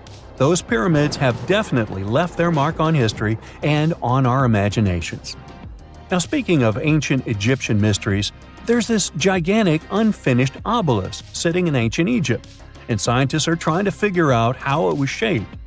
Now, some people suggest that our industrious ancestors used handheld pounders to get the job done. One expert has a different take on the matter, though. He argues that if we take a closer look at the pattern left behind by the shaping tool, we'll notice something peculiar. The walls of the trenches surrounding the obelisk display a neat and even pattern, which is pretty unlikely if they were pounded away by mere mortal hands. According to this expert, those horizontal striations are usually the result of a tool that takes breaks while removing material, leaving its mark on the surface. But wait, there's more. Imagine the tool being rocked back and forth against the trench walls, clearing away the waste to keep the trench from narrowing. Well, in that case, the tool might have left some funky horizontal striations where it was pressed against the sidewall. This sounds like some fancy technology at play, don't you think? And guess what? The dynastic Egyptians probably didn't have access to that kind of know-how.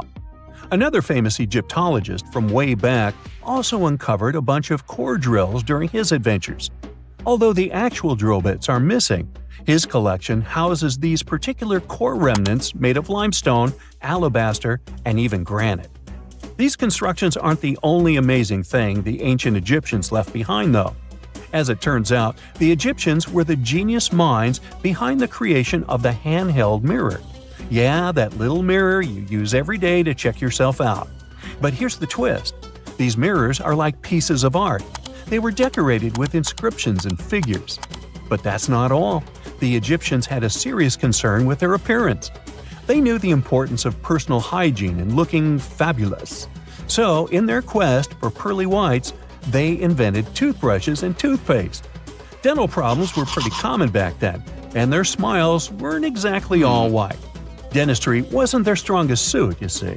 Maybe their minds were distracted by all that pyramid building. So that doesn't mean those ancient toothpaste recipes weren't amazing. One delightful concoction included rock salt, mint, dried iris petals, and pepper. Some brave dentists in the 21st century tried it out, and it worked pretty well. Ground-up ash was also used in another recipe to create a tooth cleansing paste. Mint was missing, so that didn't do much for their breath. That's when the genius Egyptians came up with the world's first breath mints. They made tablets from heated spices like cinnamon, and they mixed it with honey. Now, let's shift gears to home decor, Egyptian style. They surely took ornamentation to the next level. While the concept of decorating furniture started in Mesopotamia, the Egyptians cranked it up a notch. They went all out with different colors of ink and even developed various weights of paper. Oh, and let's not forget about those cute little area rugs we all have in our homes today. Guess who came up with the idea? Yep, the Egyptians. They used the versatile papyrus plant to make those cozy rugs. And speaking of trends, the Egyptians loved their knickknacks. They had an assortment of small figurines in the shapes of cats, dogs, and people. These statues were made from various materials, like simple sun-dried mud to the ultimate bling of gold. It all depended on how loaded you were. The Egyptians were also all about farming, and they knew that clean water was crucial for their crops and animals. That's why they came up with some nifty inventions and techniques to make sure their land was fertile and their plants were happy. First off, they had the genius idea of using ox-drawn plows. They had two types of plows, heavy and light. The heavy plow would strut its stuff, cutting deep furrows in the soil, while the lighter plow followed behind, fluffing up the earth. But they didn't stop there. After plowing, the Egyptians would break up clumps of soil and sow the rows with seeds. To give those seeds a good old squish into the furrows, they'd march their livestock across the field, effectively closing up the furrows. But hey, all that hard work would be pointless if their seeds were as dry as the Sahara. That's where irrigation comes into play. The Egyptians were so good at it that other cultures, like the Greeks and Romans, couldn't help but copy their techniques. Now let's switch gears and talk about the marvelous architecture of ancient Egypt. These folks weren't just skilled farmers, they were also architectural maestros. They built these fancy canals to carry water to farms and villages, and boy, did they know how to make those canals look pretty. Just imagine strolling along a canal lined with ornate structures. The pharaoh Ramses the Great was quite the overachiever when it came to construction. One of his mind-blowing creations was the construction located at Abu Simbel.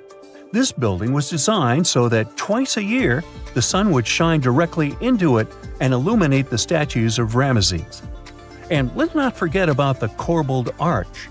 Without this architectural gem, we'd be missing out on some mind-boggling structures like the Great Pyramid. The Egyptians knew how to make things stand tall and proud, thanks to their engineering and construction wizardry. They built grand halls and inner sanctums that make your jaw drop. And some of these temples doubled as astronomical observatories.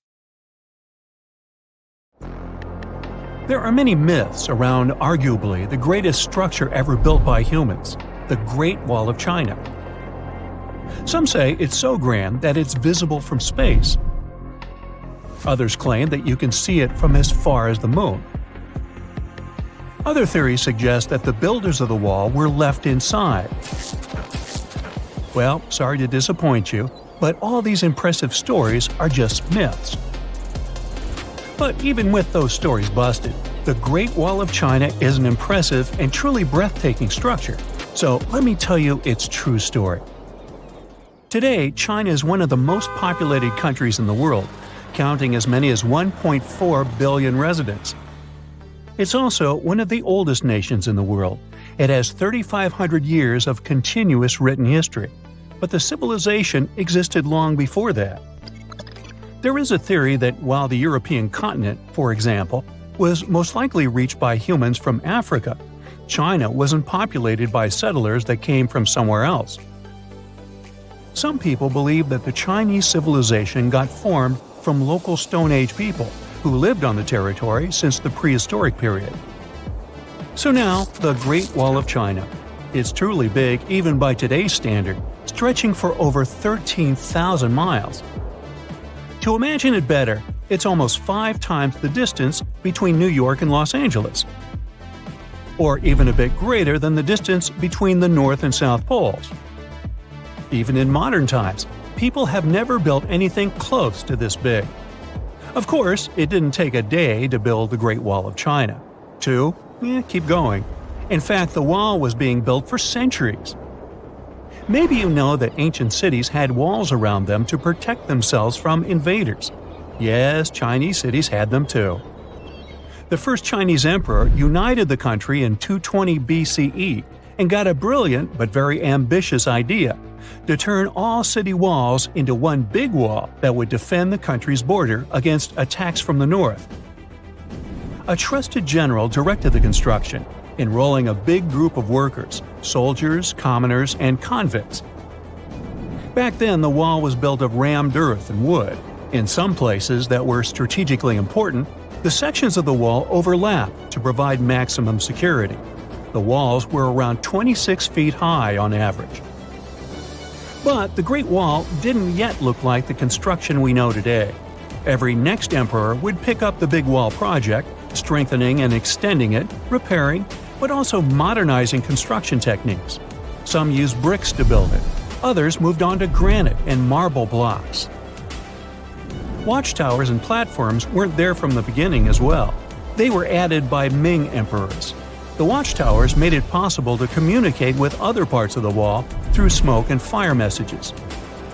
So, the wall is quite inconsistent in terms of material, but it only adds more charm to the construction and shows how much effort and time it took. The reasons why some parts of the wall have been standing for centuries and are still in good condition is glutinous rice flour. Turns out, this sticky rice mortar is almost like cement. It's very strong and waterproof, sealing the bricks so tightly together that even sneaky weeds can't grow between them. You may also notice that some bricks have writings carved on them. They were left by the workers who were building the wall. The purpose of those writings is quality assurance. They contain such information as location, quantity, and responsible officials. So, in the case of some problems with the quality of materials or constructions, it would be known who should be held accountable for it.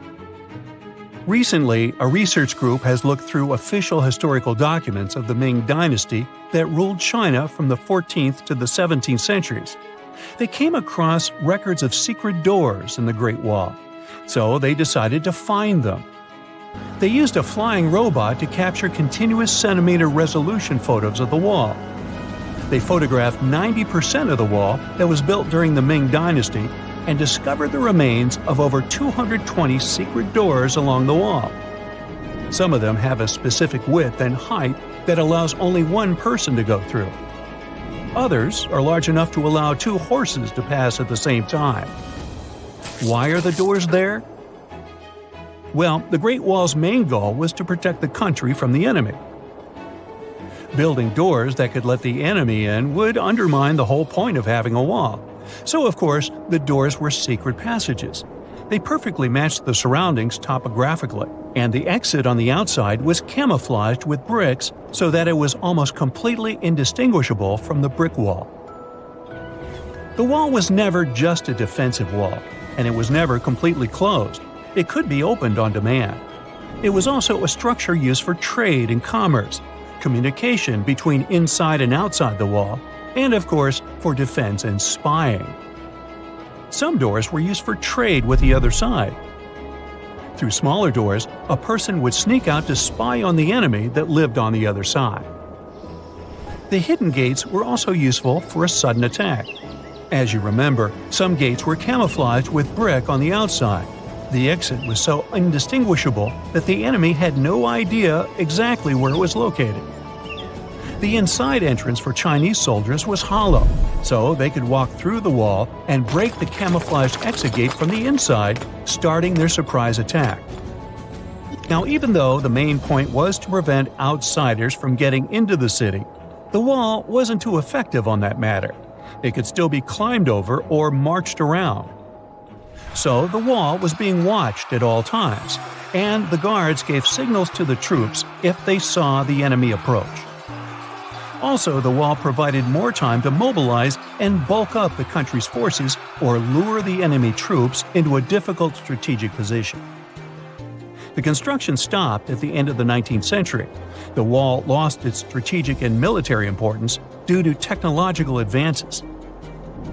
Over the centuries to today, only 8% of the Great Wall is in good condition, and the rest is damaged.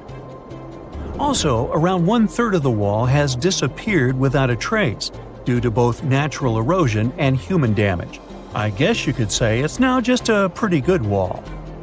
As you remember, the first parts of the wall were built out of rammed earth and wood. These are not the most unfailing materials if we're talking about thousands of years. Also, destructive farming methods have turned large areas into a desert and contributed to erosion. Also, many bricks were taken away from the wall in the last century to be used in building farms and houses. The wall is being deconstructed stone by stone even today, but this time by tourists. Quite a few of them take a stone as a souvenir. That's a total of a lot of stones, considering that over 10 million tourists visit the Great Wall every year. Since 1987, the wall has been a UNESCO World Heritage Site, highlighting that it has an outstanding importance to humanity. The wall is one of China's 56 World Heritage Sites, second place among countries with landmarks protected by UNESCO. Who's first, you ask? Well, the top spot, with 58 World Heritage Sites, belongs to Italy. And do you know that the wall isn't only a famous tourist attraction, but also the location of the Great Wall Marathon? It's a marathon that was established in 1999 and is one of the most challenging ones in the world. You guessed right, people run along the wall, including all the steps. There are 3 distances, so that participants can run a full marathon that is 26 miles, a half marathon that's 13 miles, or just have a fun run of 5 miles. Hey there, curious history buffs. Have you heard the legend of the ancient race of giants of Nevada? Yes, I'm talking about actual giants that allegedly lived thousands of years ago. Now I know what you're thinking. Giants, really? Well, archaeological finds add fuel to this debate too. And here's where it gets interesting. Lovelock Cave was indeed used as a burial site, and some of the remains found there are much larger than average human bones. The cave is by the Humboldt Sink in western Nevada. It was once part of an enormous lake, which eventually dried up, leaving a number of smaller ones, including the Humboldt Sink. The cave became the home of the Site-Ka tribe. According to the legend, these red-haired giants were so big that they had to be buried in the cave itself. Indeed, later on, archaeologists discovered 8 to 10 foot tall skeletons. This legend started to unfold when a mining engineer named John T. Reed talked to the locals in 1886. Once Reed saw the cave, he knew he was onto something. The news spread soon, but the cave was attracting another type of attention too. The deposits of a fertilizer known as guano were discovered inside the cave. So a mining company began excavating the precious resource in 1911 and soon shipped more than 250 tons of the fertilizer to San Francisco. Unfortunately, some of the human remains and artifacts were neglected and lost in the mining process. This led to an official excavation in 1912 and 1924. After the top layer of guano had been mined, strange objects started to surface. Around the area, the earliest evidence of human habitation dates back about 4,000 years. The Lovelock culture lasted for some 3,000 years, and they left us with 10,000 stunning artifacts. The pits in the cave were like a series of time capsules hidden at different depths. Archaeologists determined the age of each pit by its depth.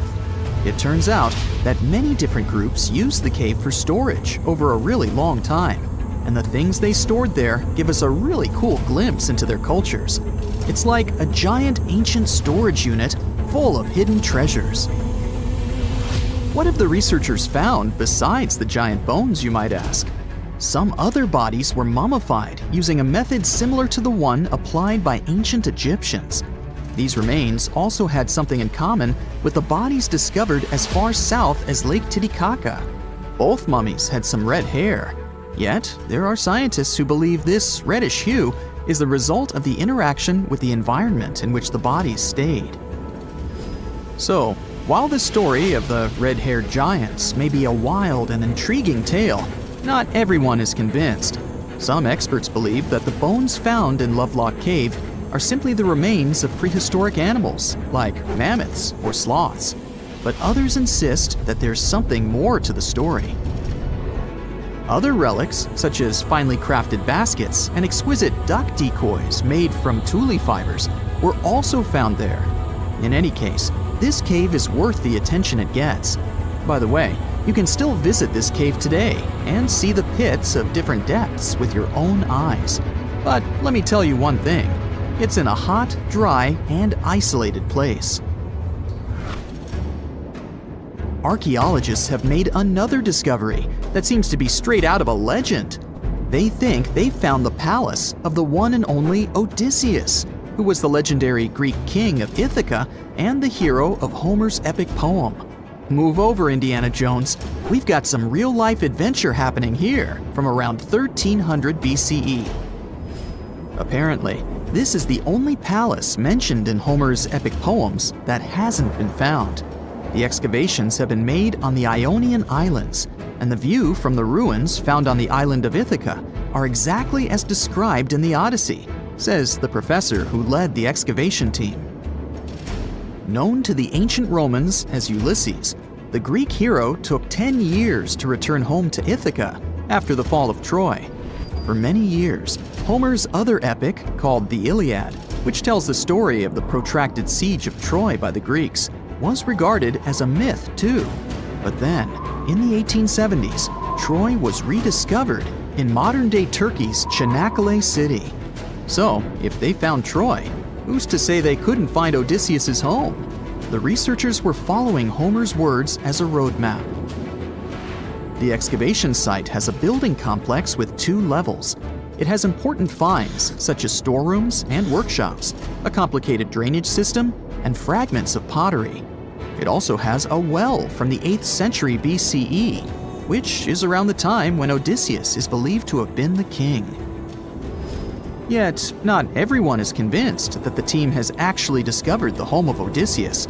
A British researcher named Robert Biddlestone insists that Homer's description of ancient Ithaca isn't very similar to the island that now has its name, and that Odysseus' kingdom was actually on the Isle of Cephalonia. However, Italian archaeologist Adriano La Regina might have a more realistic approach to this debate. He says that whether this find has a connection to Ulysses or not, what's more important is the discovery of this royal palace. Once upon a time, in a land far away, the Klamath Indians spread a legend about the creation of Crater Lake. Okay, maybe this land is not that far away, and it still exists. You can find it in south central Oregon, in the western United States. Anyway, the legend has it that this lake was formed in a vicious battle between 2 volcanoes, Mount Mazama and Mount Shasta. Then the spirits of Earth and the Sky, which are Lao, who ruled the below world, and Skell, the chief of the above world, joined the fight. It turned into a geological drama. During the battle, darkness veiled the land. The fight was over when Mount Mazama collapsed and sent Lao back into the underworld. Then the rain filled the pit and created a lake in the place where the mountain had once stood. Flash forward to our time. Scientists have discovered that Mount Mazama did erupt 7,700 years ago. Artifacts found in the area prove that the legend indeed contains some details about the explosion.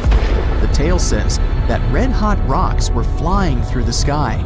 This happened during the volcanic eruption that caused the mountain to collapse. This created the volcanic caldera, which later on got filled with water. What makes this legend came true story unusual is how long it has existed. According to researchers, these types of verbal stories lose their credibility within 600 to 700 years. That's why the legend about the creation of Crater Lake is so unique. So many generations, for hundreds of years, have been accurately passing down the information. This volcanic crater lake is now in a national park. It's famous for its deep blue color. The water in it is extremely clear. If you visit it today, the water you'll see won't be the same as for someone who will visit the place 250 years later. Because there are no rivers flowing into or out of the lake, the existing water evaporates and the lake gets filled again by rain and snowfall. Basically, every 250 years, the water is replaced. Plus, this lake is almost 2,000 feet deep, which makes it the deepest lake in the United States. Swimming is okay in the lake, but there's only one legal and safe trail to get to the shore. There are other activities, such as fishing and boat tours. Shared human experiences, such as birth, marriage, and aging, may explain why certain tales are shared globally.